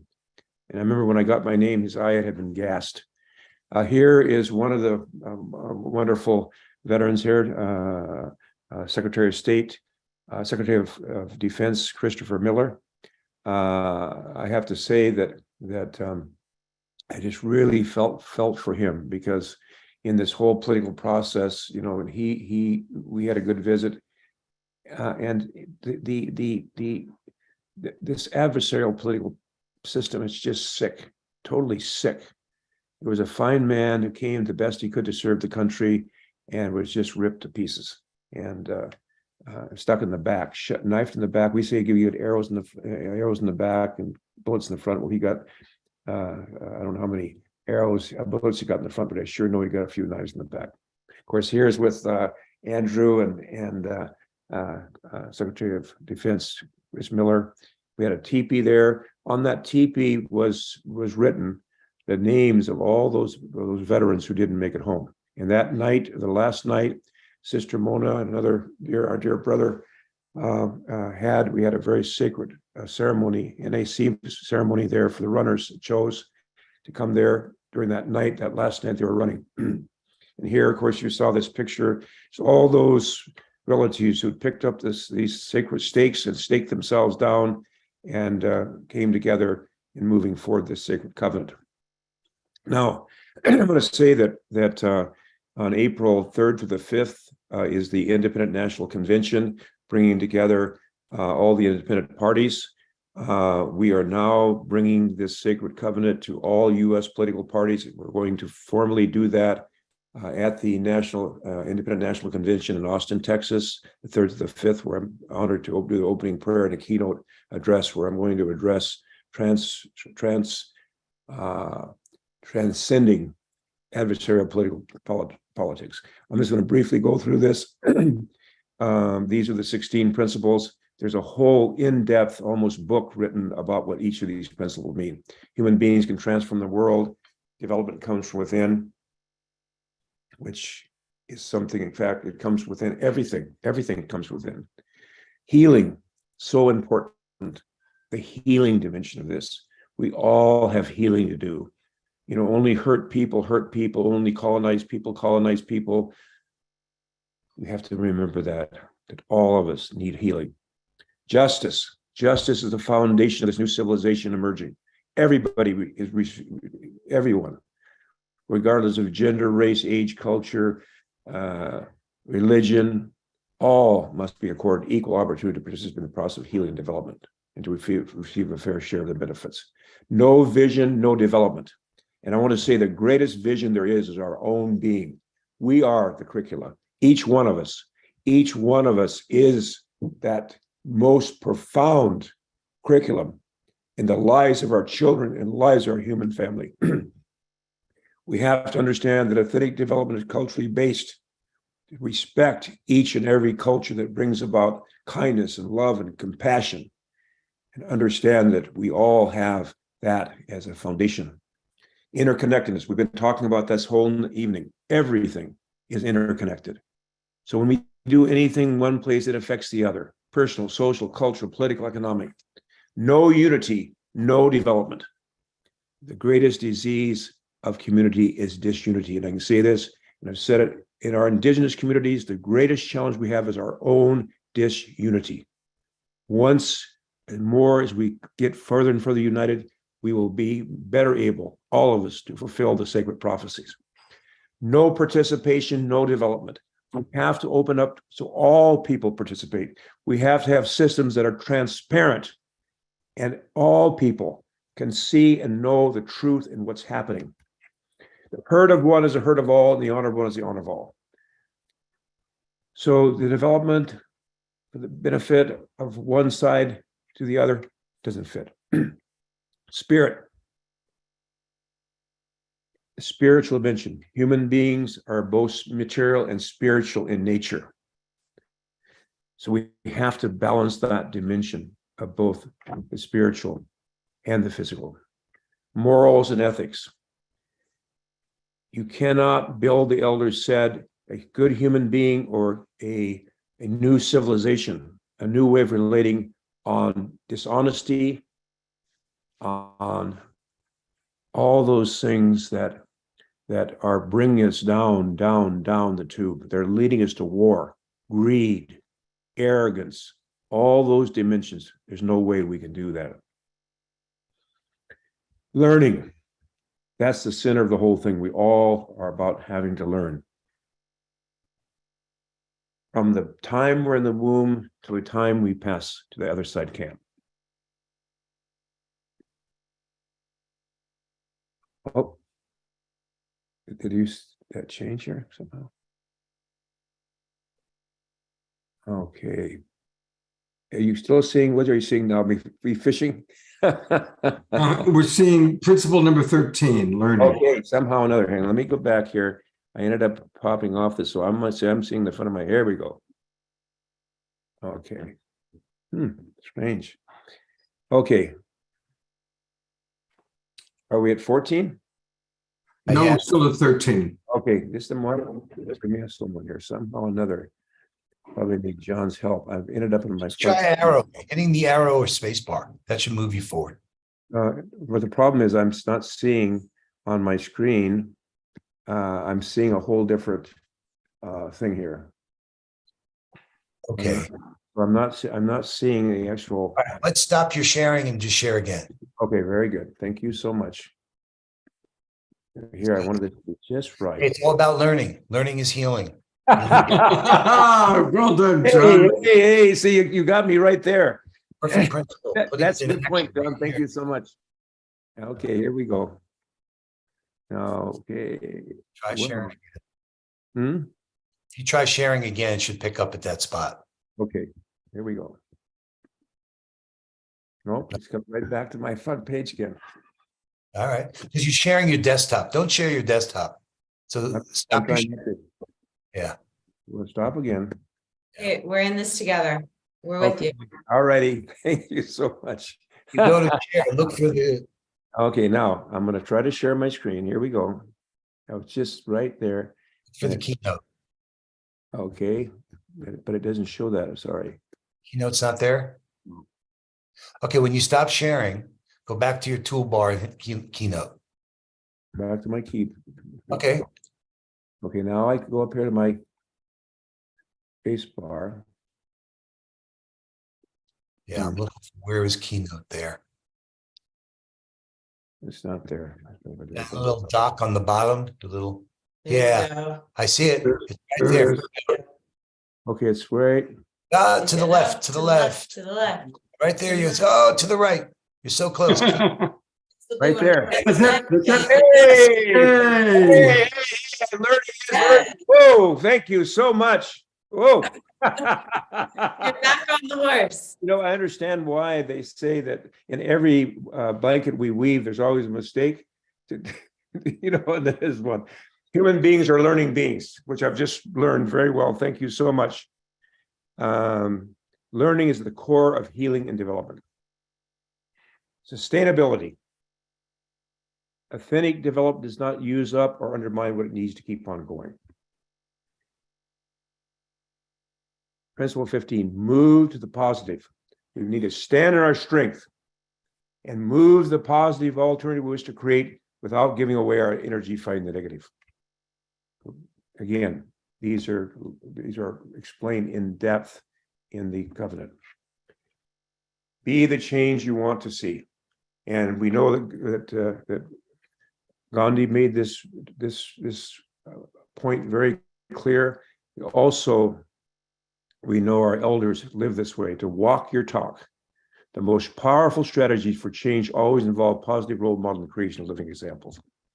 Now, these are the principles for consultation. This is what we recommend that be the foundation of discussions at the Independent National Convention. We'll read them through. You have them in the document. Respect each participant, appreciate their diversity, value and consider all contributions, share in the group's mission, expect the truth to emerge from the clash of differing opinions. One stated, let go of opinions. Want to say on the clash of differing opinions, that's with love and compassion. And the final is, we discussed this for a long time. And what we're saying here is this, that when we had days and days and days to consult, we come to consensus. But after full, frank, and loving consultation, we come to a place where we need to vote. And the majority says, let's go this way. Then in order to ensure that we can most readily find if there's mistakes been made, we come together in unity. Because what's happening today, if somebody comes with a good idea because they're part of another party, everybody gets it. We don't know if it's a good idea or because people have undermined it. These are we came together and agreed are the spiritual qualities of principle-centered leaders, spiritually centered, morally strong, believes in people's capacity to heal, engaged in her own healing journey, listens to people, shows respect for the Creator, Mother Earth, and all persons, can work well in a team, strives to work from a position of forgiveness, unity, and harmony.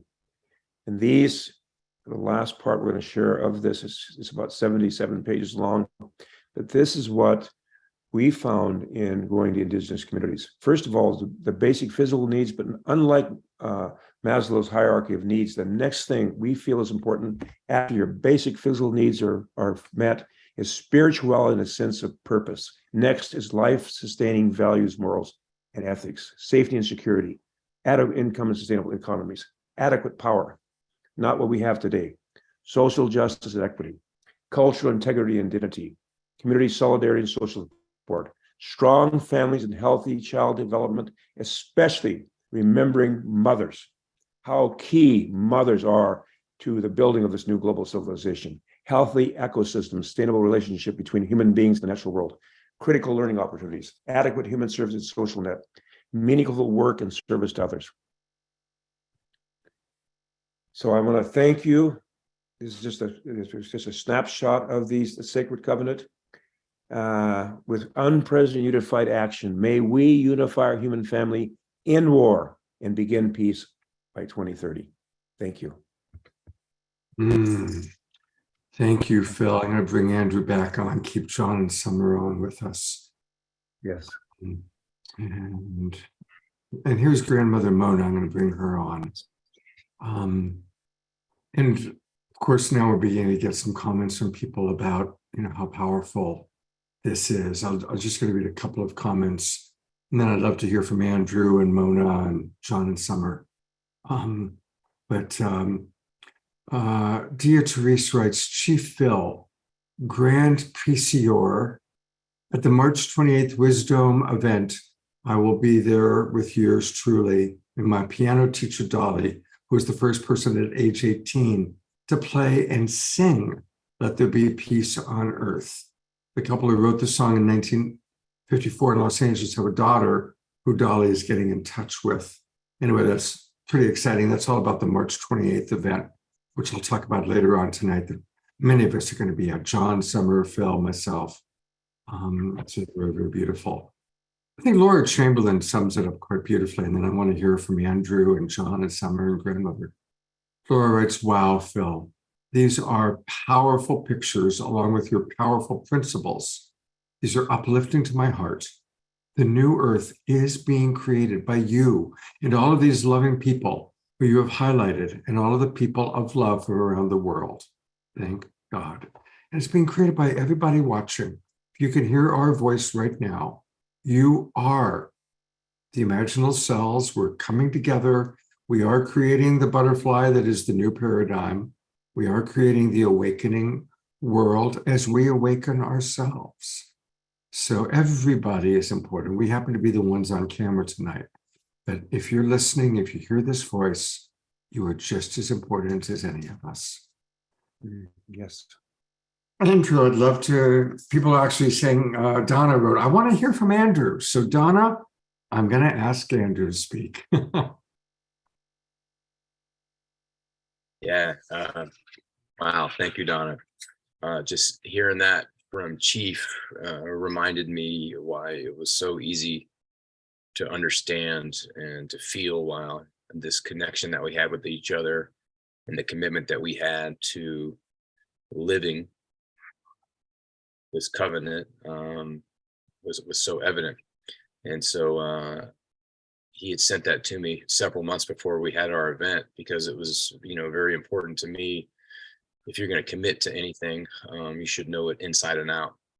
And so, he sent me that very long document, and I read every word and took a highlighter to it and wanted to make sure I understood everything, the concepts and the context behind it, how it came about, the vision for it moving forward, how did he see this, being enforced, type of thing. So what I'm saying is, it was important to me that we did our due diligence to understand it, to understand where Chief's true intention and heart was. And what revealed itself to me was that this was the best effort to put out something that we thought could allow us to play the highest note that we can know as a humanity, to do our best to create, like we said, with the change that we want to see. And okay, so then what do you do after that? We brought our best. We brought the best from our community, whether that was, bringing Secretary of Defenses and other people of similar status in the war fighting community that we had come from, to come together in unity, say that we understood what had happened in the past, We understood our role in it. We understood the necessary continuation that led as leading, and that is the present moment, and how that has positioned the individuals that came together with Chief Phil, his camp, the indigenous leadership there with our veteran leaders. What became known to me last year, I spoke on the last broadcast, about me being in close proximity to over 1,000 explosions, and that's par for the course with our community and the special operations community. And I talked about this is a new level of warfare which humankind has never seen, because we've never been in this type of warfare, to be in these close explosions. But it's funny because they use this false patriotism to lure in the best of a generation in hopes to silence them, and then to endure traumas, medicate them, and put them on the sidelines if they weren't taken out altogether. But for those of us that did survive and have awakened to this new purpose in life, I find it now funny and humorous that the skill sets that we've put together is now being used to create this new world that we speak of. And I'll give some examples. When the fall of Afghanistan happened several years ago, it was just detrimental to all of us. But overnight, without the use of any government or any corporation, the very people that fought in that war over there, us as special operators, mobilized overnight using air and our own air assets, our own sea assets, our own intelligent network, to without a shot move over 5,000 Afghans at a highly a difficult situation where their lives were being in pursuit by the Taliban that had come into play because our own government would no longer move them out. We were able to unify and move people out of the country again without firing a shot because of the skill sets that we had amassed. So what that showed me is our ability to organize, to be the ability to create outcomes that we never thought that were feasible before. And what I was talking about with those explosions is a finely attuned central nervous system. And so what we had there at that event was 100 or so individuals, just like myself, that because of all these explosions that we've been in, have a very highly attuned central nervous system. It's my understanding that that covenant there together, we were able to bring in these very significant frequencies that otherwise would not be able to come in, because human beings can't hold that level of frequency. And it was because of the covenant that we had staked with these stakes that Chief Phil talked about in the ground. And when we say we mean it and our life depends on it, and we will do everything in our power, if it even costs us our life, to live these values, that was what everyone there at that ceremony committed. And I think on a spiritual level, the complications between those rival factions with the indigenous and the military, at least on this land, was able truly to be forgiven and move past as we go in and we unite in this good way, as Grandma Mona says, in this unified way. And so what I'm seeing now is from my community is more and more of these leaders awakening to who we really are, and that we all are connected, and what the new mission is. And that is what this, to me, this covenant is about. And that's when I read the guiding principles, it was a no-brainer, as you say, because that's what we attempt to aspire to live by. So my hope is that my actions speak louder than words, that we continue to be the best that we can be to create the change that we want to see in the world, that we reach out to those who are in desperate need, to support them, to give them the love and the care that they need so they can heal, as Chief spoke about, so they can have clarity of mind once again.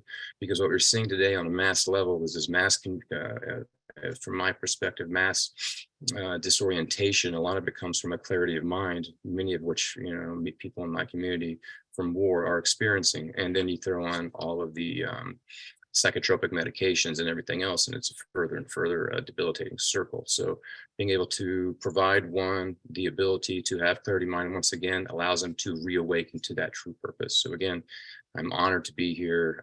Honored to share our vision, our story, our intent for the future. Really feel connected to this group, and Scott, I just want to thank you for giving the platform for us to communicate.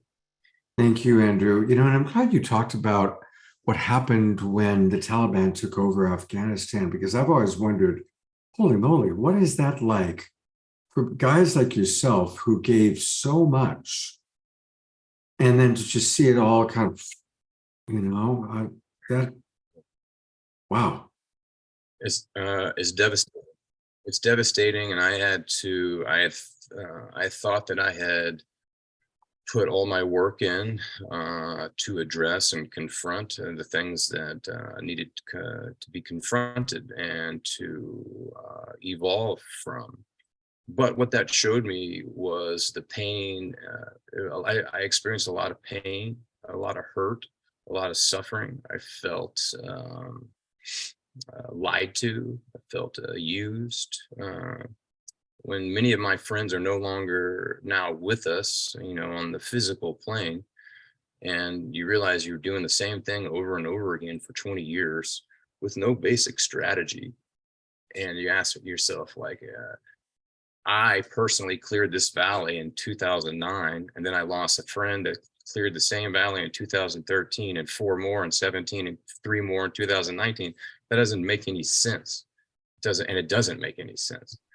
And so again, the pain was real, and I had to understand my unwitting role in it all. Now I have a clear conscience for everything that I've done and experienced, absolute clear conscience. I know not everybody does, but I had understood that, hey, I fell prey to false patriotism, used in a bow tie and wrapped up in a certain way that was used to get the best of a generation in these scenarios. I feel to do just that, to silence them. And but we're not going to be silenced, and we're not going to be broken. And the healing of one is the healing of all. And the vision is clear, and our work is clear, and our actions do speak louder than words. And again, the hurt was real, Scott, but we came together. We're able to bring out over 5,000 individuals without firing a shot, without using any military force. That's because of the skill sets that we've amassed over that time. We're not putting that to use today in all types, different forms and fashions, to bring in this new element of peace that we want to see in the world. Thank you for sharing that. We of course watched the video that was from over 2 years ago. And if people want to donate, I don't think we need to donate to the fire victims from 2.5 years ago, but I would like to encourage people to consider donating to the organization that Andrew has created or co-founded.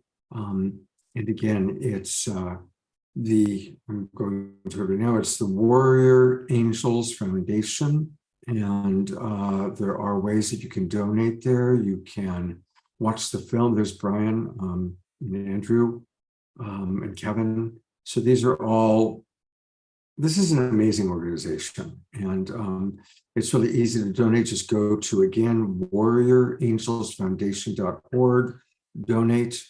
And this is where I'd like to encourage people to donate tonight. Let's support that. But I do appreciate those of you that, after seeing the KRISTIN video, felt inspired to want to donate again. And thank you again, Andrew. We'll hear from you one more time. I do want to go to Omashar for a little bit of music, because we have a lot to integrate those incredible 16 principles that Brother Phil shared, and to integrate just the story that Andrew just shared. So, Brother Omashar, I'm going to turn it over to you. Okay, thank you, everybody. I feel everything so deeply. I have no words. It's beyond words, and luckily we are the remedy. And the song is called "Out of the Blue," and I've played it before in a radical metaphysical pop version. This is the unplugged version, and it's about our ancestors who are coming forward to help us lead the way. And so here we are doing that.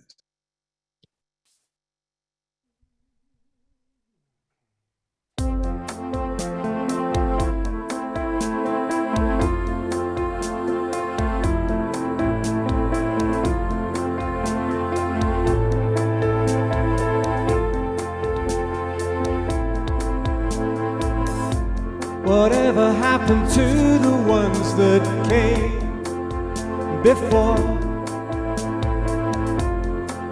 Did they just vanish into the blue? Maybe they're living the dream we know to be true,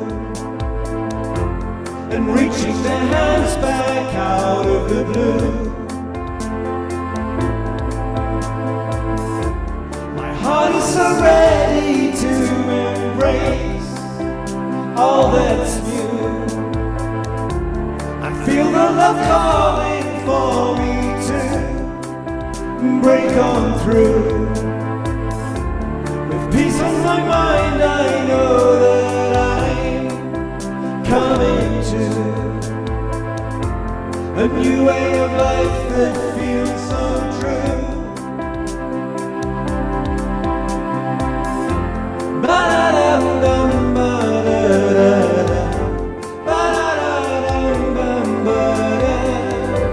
Ba-da-da-dum, ba-da-da.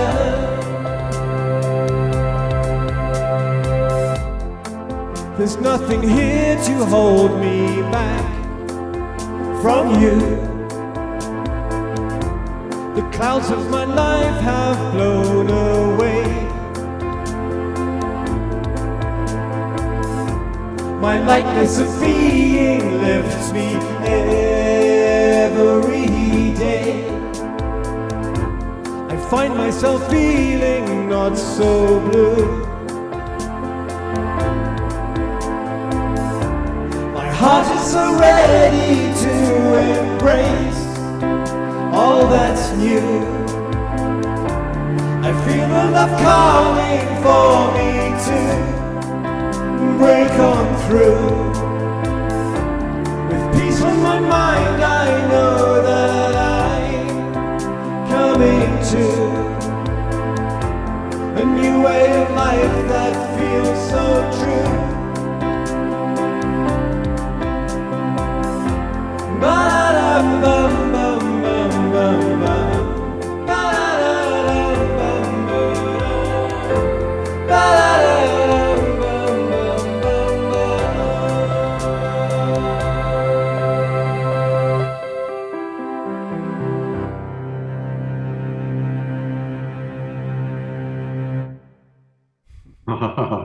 That was a good one. Yeah. Really good one. Wow. Yes. You know, I'm going to bring Eleanor Joy on for a moment, because really, as you sing and she dances, and, God bless her. Perfect team. You're quite a team. And Eleanor Joy did have another couple of trips to the emergency room this week. I don't know how her doctors would feel about her dancing away, but I so appreciate that she does. And I made a little poster for her the other day. This is a reminder for everybody: maximum grace for Eleanor Joy. Yes. Maximum grace for Maximum Eleanor Joy. Maximum grace for Eleanor Joy. And keep on dancing, Eleanor. And a reminder that we always want to support Omar Shah by buying his music. You know, let's support this guy. And it's easy. Just go to omarshar.bandcamp.com. omarshar.bandcamp.com. And that's how we can support his music. Thank you so much, Scott. I'd like to hear from Grandmother Mona in a moment. I do want to read just a couple of comments that have come in, because you're our audience. You're important to us. A lot of people, of course, Charlotte and Sheila and Laura and Summer and Joy, John, all appreciating your music.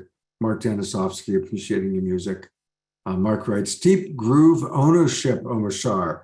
Beautiful, deep, polished, inspiring performance. We're all feeling it. That's from Mark, who's a pro. So that feels good. Grace wrote, what we need is universal compassion, universal forgiveness, universal wisdom, universal understanding, revolutionary, visionary, positive, loving peace path forward. Aho, aho. Dia wrote, Andrew, I am feeling so much love for you. I cannot thank you enough. Namaste. And so many other comments like that. I would love to hear from Grandmother Mona. We haven't heard from her for a little while. Of course, we're beginning to wind down. But Grandmother, I'm putting the spotlight on you and would love to hear whatever final thoughts or words you'd like to share tonight. First of all, I'd just like to say thank you for having me and also for all the work you all are doing. And also acknowledge and give thanks to our good relative, Andrew, for all that you're doing and going ahead and taking, a stand, for all of your children, your future, and for your brothers and sisters that have served with you, and then also the ones before. And it's, to me, it's like there has, we're at this point. We're at this sort of like, I guess, a crossroads, and it's I always think of it like a seed that was planted, and like that seed of determination, and that the discipline and the dedication that you have. And to me, it's something that comes from a long line of your ancestors, and somewhere in that line, that thought, that feeling, that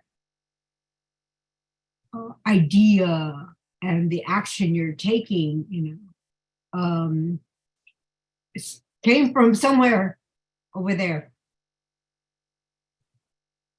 And now you've accepted it and are carrying it on, and sure enough, just like the plants and the roots of the plants, there's more that keep growing and keep reaching out further and further, and I guess in a way what I visualize is I visualize the earth, our mother, and in the way that she's connected to us, how we're connected to her.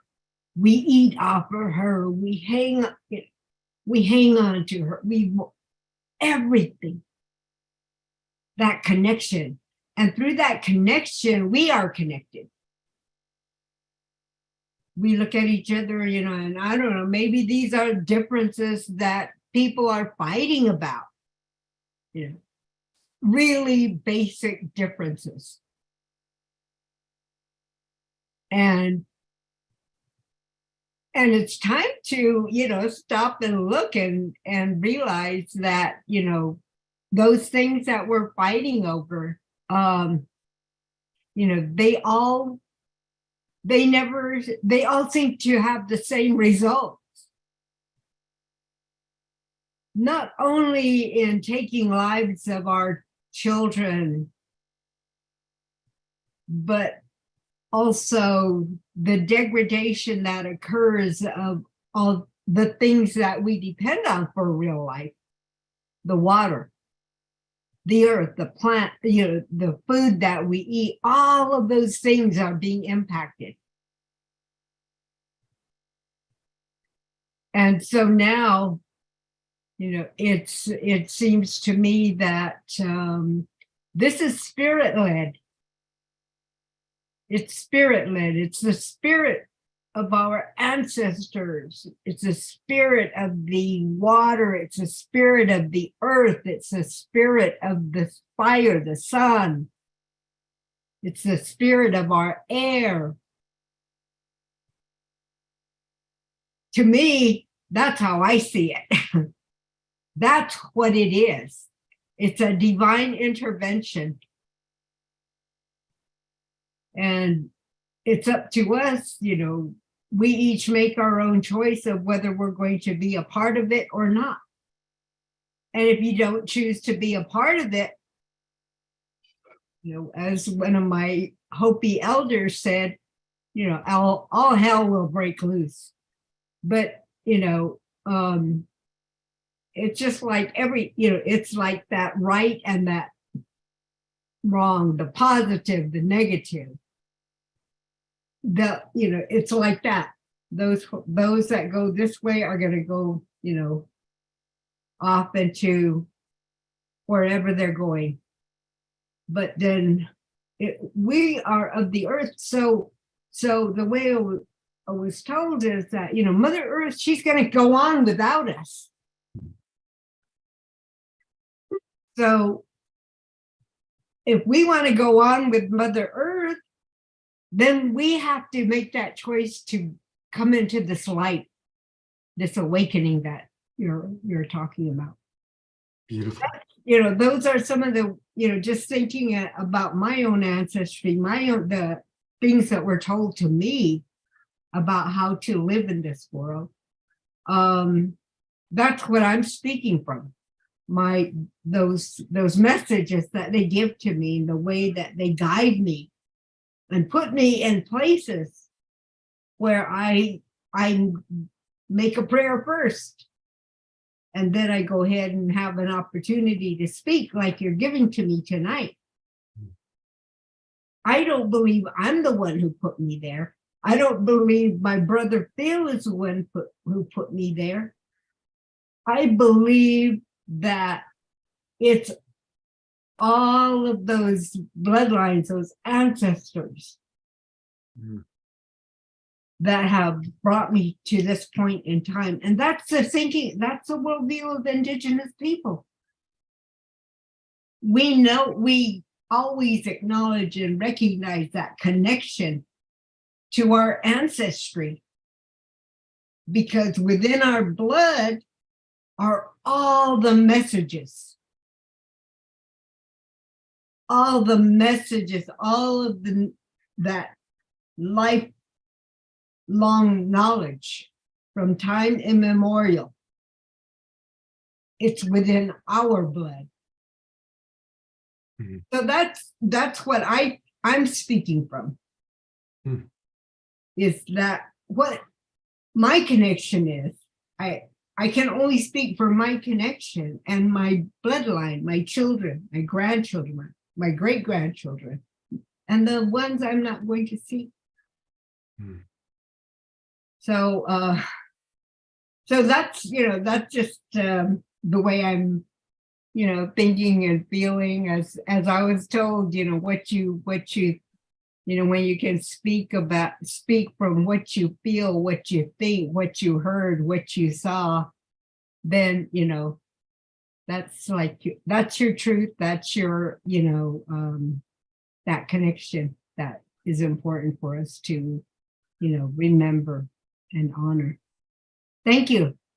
Thank you, Mona. You know, there's many comments that have come in appreciating you. I'm just going to read one from Morgine Jordan. Thank you, Mona, for all you share. I am so connected to the earth, and so few people honor that the earth provides everything we need for our lives to exist. We create nothing out of nothing. Food, water, materials for everything we eat, use, wear, all of our devices, homes, cars, roads, everything, and on comes from our beloved Mother Earth. We must connect to our ancestors, and that includes our human family and the earth. Thank you, Mona, for sharing from your heart.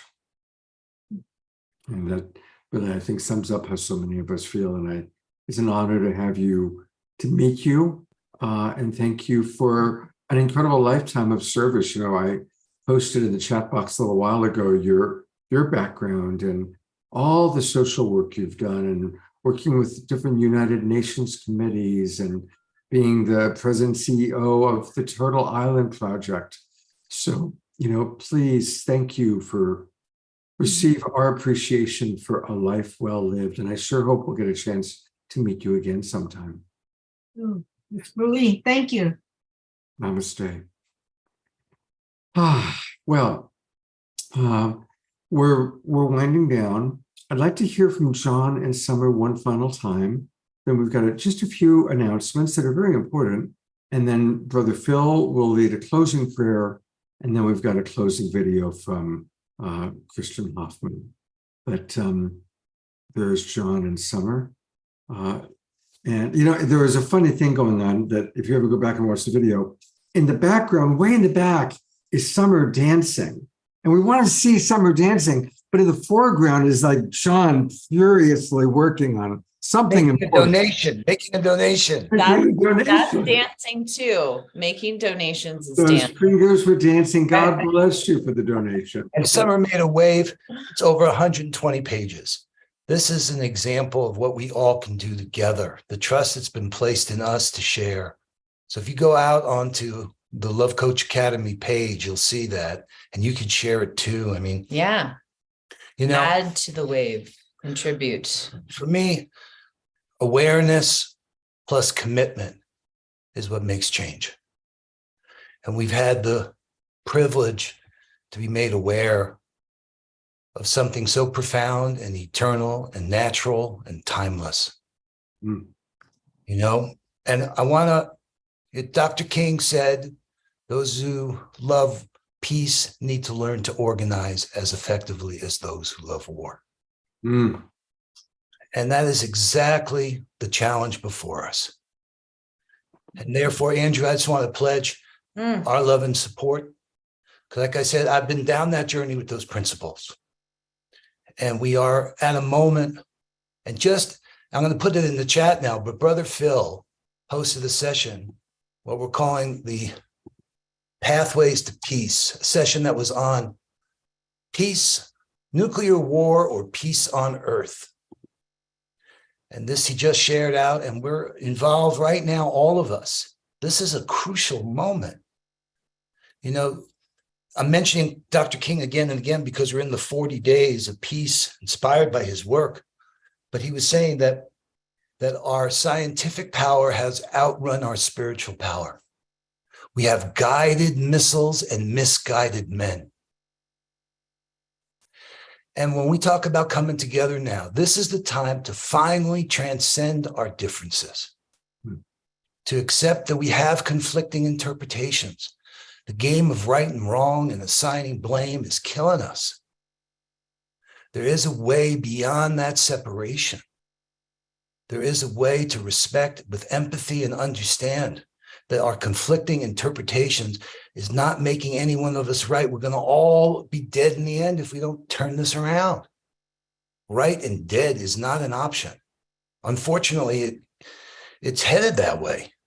This is an incredible moment. So what we're doing, all of us, is weaving our strategies together. You, like a member of our alliance, Scott, Jim Garrison with Humanity Rising is hosting the summit, the Ukraine Summit. And we want between now and then to get all the views on the table. And maybe in this credible moment of risk, we can actually turn this around. And it's not just knowing that we're one, it's actually breathing life into those principles and being there for each other where your concerns are concerns, where love leads the way. To overcome oppression and violence without resorting to oppression and violence, and not retaliation and revenge. And enemy creation is the pattern we're so used to. We have to say, we're right, they're wrong. We got to get beyond the right and wrong. This is the game. This is the challenge before us. And I'm so inspired. I really think it's so bad that this may be the moment that we can actually turn it around. So deep bows to everybody here. Let's commit, all of us, to lean in. We're doing these teach-ins. We want to get all the views on the table. They're very different right now. We're so opposed and was so divided that maybe this can actually be the moment that we say, wait a minute, let's awaken and remember to the oneness of our family, and that there's a better way. You know, we used to eat people. Cannibalism was a way of life. I hope one day we'll say, my God, what were they thinking? They were killing each other. What were we thinking? Well, let's just say no more. What a game. Peace on Earth by 2030. I mean, I'm just moved by this, and I'm ready to play with all I got. What do you want to say, baby? Well said, baby. Yeah. Not now, when? If not us, who? You know, John, people are asking, is there really going to be a Ukraine summit? Ayada's asking, and yes, it's more than in the works. It's happening. So tell us a little bit about that. Okay, this is another signed member, is Humanity Rising, Ubiquity University. From February 27th to March 3rd, Jim is hosting a Ukraine summit. Now, that's just going to be one summit. It was Zelensky who's called for a global peace formula summit. That's one pathway to peace. We got Jonathan Granoff speaking on Monday about human security and the timeless wisdom of Dr. King, and Rianne Eisler's wisdom about domination systems over partnership systems. We want to get all the views out. Like Phil said, the problem is the disunity. It's not about who's right and who's wrong. That's the game, like picking sides. We got to find a way beyond that. So that summit's going to happen on Humanity Rising. But what we're doing, if you go to compassiongames.org, you'll see all these upcoming, we're calling them teach-ins. Let's give room for all views and learn how to be more than right and wrong, yes, no, winner, loser. The enemy creation process is happening. You know, there are a lot of people looking at us and say, this is what happened with Iraq, the same game. You know, it's either getting behind the people that are creating the pain or the people that are enduring the pain. And Phil will tell you, if you watch that presentation that Phil gave, he lays it out with maps, exactly why there's a story that justifies and makes coherent to Vladimir Putin what he did. I'm not saying it's right. I'm not saying, but I'm saying there's more to this story, guys. And we just got to know it's not about right or wrong. That's the place. If we go there, we're doomed. Let's go beyond that and say, hey, everyone's concerns are valid. We've got to find a solution. And in fact, the great peacemaker, that was one of the things that surfaced there. It was a woman who said to him, take the fiercest of them all and put him in charge of making peace. And that's how the Iroquois Confederacy was formed. So we need a breakthrough. We need a new way of coming at these problems, not more of the same. So that's happening February 27th to March 3rd. In the chat, I put the link to the YouTube video that Phil shared on a really beautiful and insightful perspective, the indigenous perspective on nuclear war or peace on earth. Check it out and reach out to me, John, at compassiongames.org or Summer. I mean, we're here to serve. This is the journey. This is the moment. So this is the link to compassiongames.org. That's where you can connect with John and Summer. You can also donate to them. And they do amazing, beautiful work. They are two of our most important collaborators. They get us out through the Sign Network, through their network. And every show, I always thank you. We get out to today 130 different Facebook groups and pages watching this important show because of you guys. So it's really because of everybody. We're just the ones that the trust has been placed in. So many people on this call, just to be clear, that's an example of what it looks like when we're doing it together. We need more examples. Here, by the way, is the Sign Network. It takes a moment to load. Somebody wrote that the link wasn't working, but I checked and both links are working. Compassion Games and Sign Network. It just takes a minute to load. So this is the Sign Network. It is a big part of, probably many of you first learned about our show by watching us on one of the Facebook pages before you joined us. So John and Summer, I love you both. And they're going to be back in a few weeks. We're doing a show on February 25th, all about enlightened partnerships. And I can think of no greater enlightened partners than John and Summer. So they're going to be on that show. Scott, I just want to say I'm so grateful and healed by the relationship between Phil and Andrew. And it is shining like the sun. And it has moved me way Yes. beyond words that I can say even here in this space. Thank you for your humble vulnerability and courage, as grandmother Mona spoke to, of the courage, Andrew.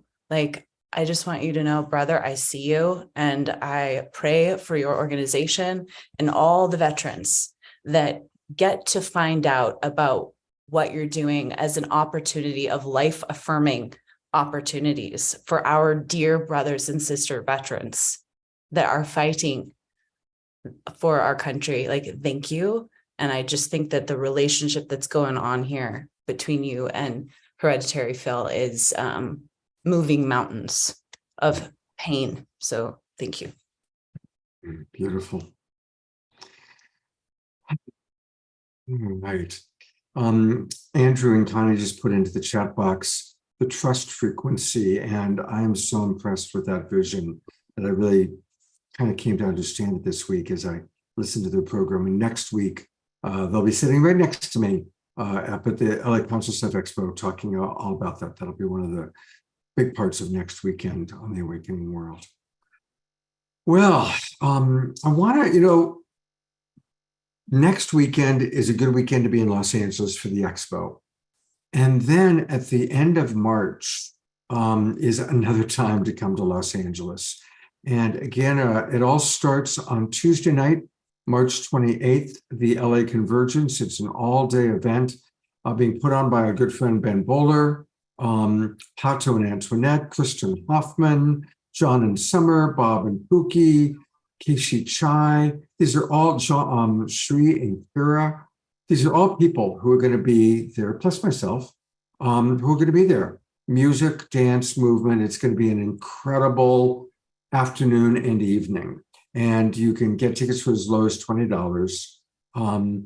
And so, again, I'll put the information into the chat box. Now, when I saw that they were doing this big event just for one day, I thought to myself, we're about due for another Global Peace Tribe retreat. And Shri and Kira were saying, we can't come all the way up just to speak for an hour or half an hour at the Wisdom. So I said, well, let's do a whole retreat together. So Shri and Kira and myself, Bob and Pookie and others are going to extend it for an entire week. We're going to have our Global Peace Tribe retreat. Now, on Tuesday is the Convergence. On Wednesday, Pato and Antoinette are going to take people out to their land and do sacred ceremony. I'm imagining Chief Phil will be a big part of that. In the evening, we'll probably have some sort of music with KRISTIN HOFFMAN. And then the Global Peace Tribe retreat will start on Thursday. We're still putting together all the details, but I can say that Shri and Kira are planning on bringing their most trusted shaman, who's going to lead a ceremony on Thursday. They're going to lead a consciousness awareness experience. And most of all, Omashar will be with us. He'll be playing at the Convergence on Tuesday, and of course, playing every day at the Global Peace Tribe Retreat. Bob and Pookie will be playing. I'm still putting together all the details. I am juggling a lot of balls these days, so bear with me. But the most important thing is just mark off on your calendar. Get to LA, basically plan on being there for a week, starting on March 28th. A week in LA, and we'll all come together. The last retreat we had in Sedona was amazing, life-changing. I still have people telling me about that. So please mark that off. I will. And I know Charlotte and Jennifer are coming all the way down from Canada, so I want to acknowledge them. They're going to be there. I imagine hopefully Andrew and Connie will be there. And a lot of us are going to be together. So it's going to be very, very powerful. So want to see you next weekend, if at all possible, at the Conscious Life Expo. Otherwise, we'll bring the expo to you via the Awakening World. One last announcement before we go to our closing prayer.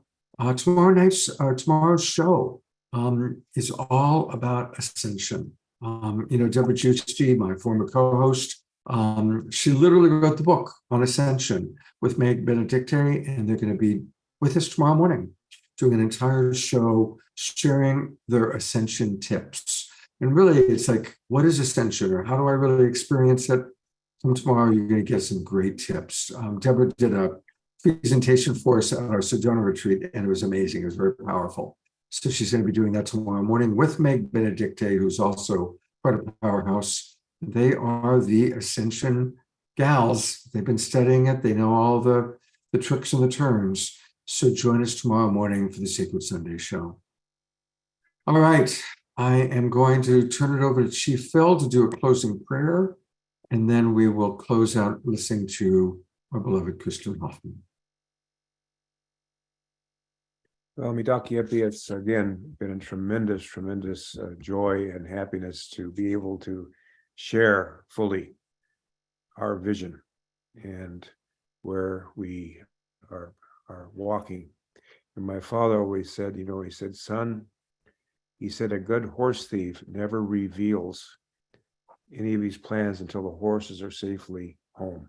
And the horses are safely home. We're all together. And I'm not saying that a horse thief in a negative way. It was the highest thing we can do is quietly go and we go back and forth and take each other's horses without harming anybody. It's kind of like our football game, so to speak.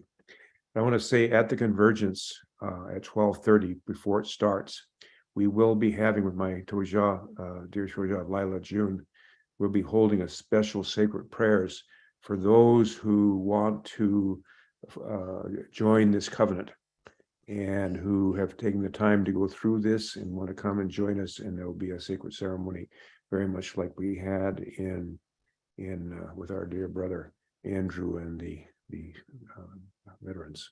So that will be happening at 12:30 before that convergence starts. I want to recognize the incredible relatives who came with me down to be there together in this sacred run and staking ceremony. Of course, brother Austin Nunez, who is just, along with Mona and others that you've known, it's just there's just no words to express the beauty of this beloved brother. Fidel Marino, which gave his time, my beloved daughter Lisa, and my granddaughter Lana, Chief Grimes and his whole drum group that came and brought their teepee. They traveled a long ways to bring out the teepee and put it up and took care of us in a good way. Sandra Ramirez, who came and was so instrumental in recording this. Paul Bartram, PJ Bartram, my dear brother who opened so many doors for me. And Dr. Samuel Lee, brother Samuel Lee, who is now currently in Thailand, hearing our message there. And I want to also thank Scott Angie Ford, who Scott is the chairperson of the Forward's Global Impact Fund, who have been so supportive to what we're doing, and many others. So I just want to say that. And again, Scott, brother, thank you so much. Thank you so much. And everybody who's come. And I love the music. That music gets me going. So I'm going to close with this prayer for our beloved human family. Oten Kashla Wakantaka, creator of the universe, most beloved one, all powerful one, most kind one, most compassionate one, ever forgiving one. O blessed beauty, O ancient days, we call upon your holy power with great thanksgiving this night, this time, for all the blessings that are flowing upon us, so we might arise as prophesied, one heart and one mind in many bodies with unprecedented unified action to unify our human family, end war, and begin peace on earth by 2030. And we give thanksgiving with all our heart and soul for all those relatives throughout history of our human family who have stood up and given their lives and given their service to uplift and carry on an ever-advancing civilization. And all those sacred teachers of all sacred traditions and all sacred faiths, who are those spiritual umbilical cords that bring to us that spiritual understanding, just as our mothers did through their umbilical cord into our womb world. And we give thanksgiving that we might become those spiritual umbilical cords and might truly become that hollow reed through which the pith of self have been blown, so we might truly be a minaret of those sacred melodies, those sacred teachings of our Creator to all humanity, not through words, but through our actions. Wakantaka, creator of this beautiful universe, all powerful one, most glorious one, We give thanksgiving for all the tribes of the nation of the east, from where comes the red sunrise. They might come together in unity and harmony as prophesied sooner than later. We call upon all the tribes of the nation of the south, from where comes new life. Give thanksgiving for all their contributions to this beautiful world that's unfolding. And we call upon all the tribes and nations of the west, from where comes thunder, lightning, and rain. We ask that those spiritual powers of lightning, thunder, and rain might awaken our hearts and minds to our true reality, each of us, a sovereignty, ancient, imperishable, and everlasting. We humble ourselves between all the tribes and nations of the north, from where comes the white snow. That purifying white snow and north winds might purify our hearts and minds, so all that remains is our love, our inspiration, and our connection to our most great spirit, to the holy power that animates and sustains all things. We humble ourselves before all the masculine elements of our human being, of ourselves. We ask that those masculine dimensions of life, those masculine attributes, qualities, we ask forgiveness for the overabundance, the unbalance that's happened, that's brought us to this time of almost destruction. We know, though, with complete faith, that wing of the eagle, womankind, the direct representation of the life-giving power of our Creator and our Mother Earth, is rising. And together, with the leadership of kindness and compassion and gentleness and tenderness and forgiveness, we have complete faith that without question, we will come together in unprecedented unified action, and we will fulfill all the sacred prophecies, and we will, together, the covenant with our Creator that's existed since the beginning of time, we will find peace, and we will fully understand we've entered the sacred day that shall not be followed by night. O my God, unite the hearts of thy servants and reveal unto them thy great purpose. May they follow thy commandments and abide in thy law. Help them, O God, in their endeavor, and grant them strength to serve thee. O God, lead them not to themselves, but guide their steps by the light of knowledge, and cheer their hearts by thy love. Verily, thou art their helper, Lord. Hallelujah be chante washtelo, shunkmano hemeado, chirupasapa hemeado, hallelujah be chante washte. In our way, we close and begin our words as Dakota people. My name is Shunkmanu, horse thief, a leader of warriors who takes the enemy's best horses. My name is Shinupasapa, black pipe, a sacred black pipe born of thunder, lightning, and rain. And I stand responsible fully for all my words and my actions, and give thanksgiving to our beloved Creator that we all are here with our ancestors, close in our closest vein, at this time in history, that all the poets, all the visionaries, all the holy manifestations of God have prophesied. Halimi chante washtialo ho. Thank you, my beloved relatives.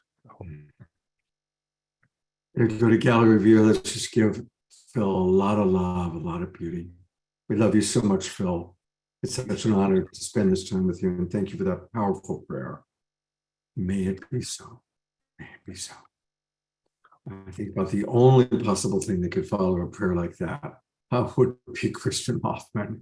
So You're carried way off. it's about the only possibility. Way beyond me.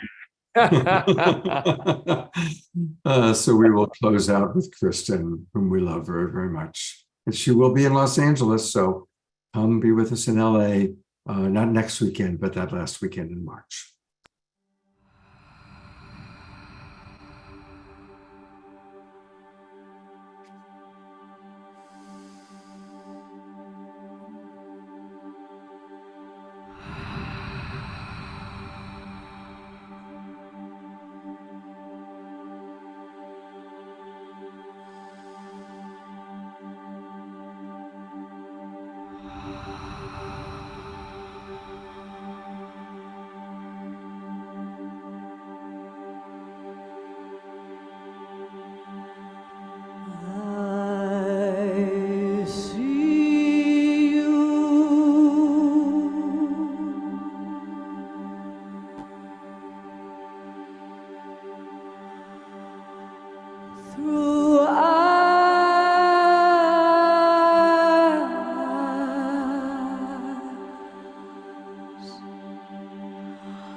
of divine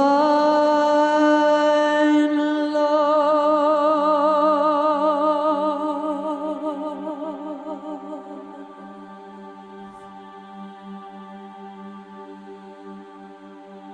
I see you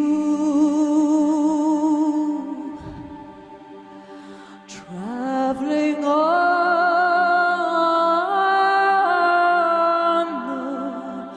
the wings of divine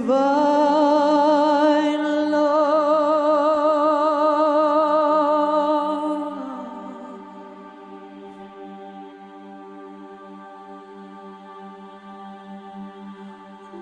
This symphony plays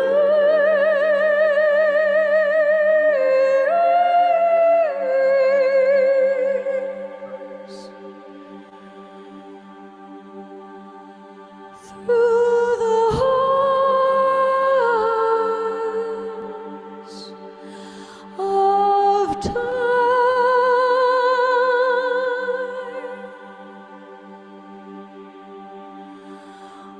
The symphony plays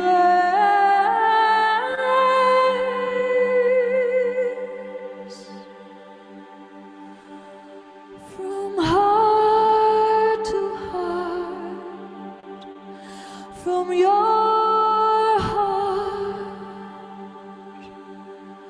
through mine.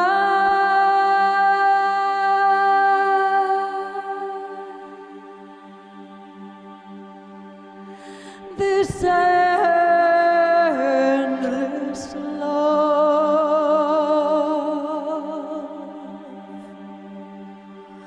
And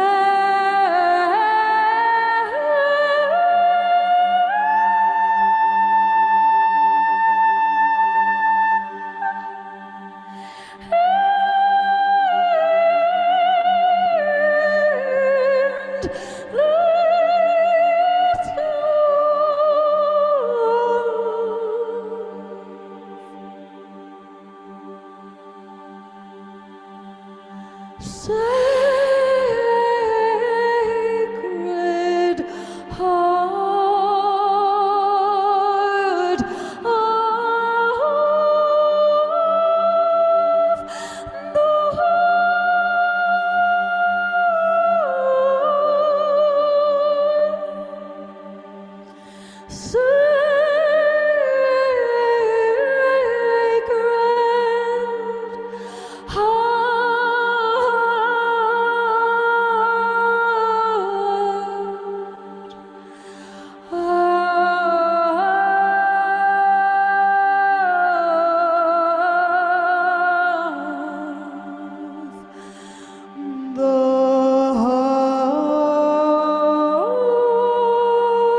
We're going to go to gallery view so we can just all see each other. as we feel the fullness of the love that we are. And each and every one of you are so beautiful. We might not all be able to sing like KRISTIN or pray like Phil, but each and every one of you is precious. And I'm honored to spend these evenings with you. Have a beautiful week, a beautiful night. I hope to see you all tomorrow morning for the Sacred Sunday show. Love you, Scott. Thank you, John, Summer, Mona. Thank you, everybody, for a beautiful night. Good night, dear friends.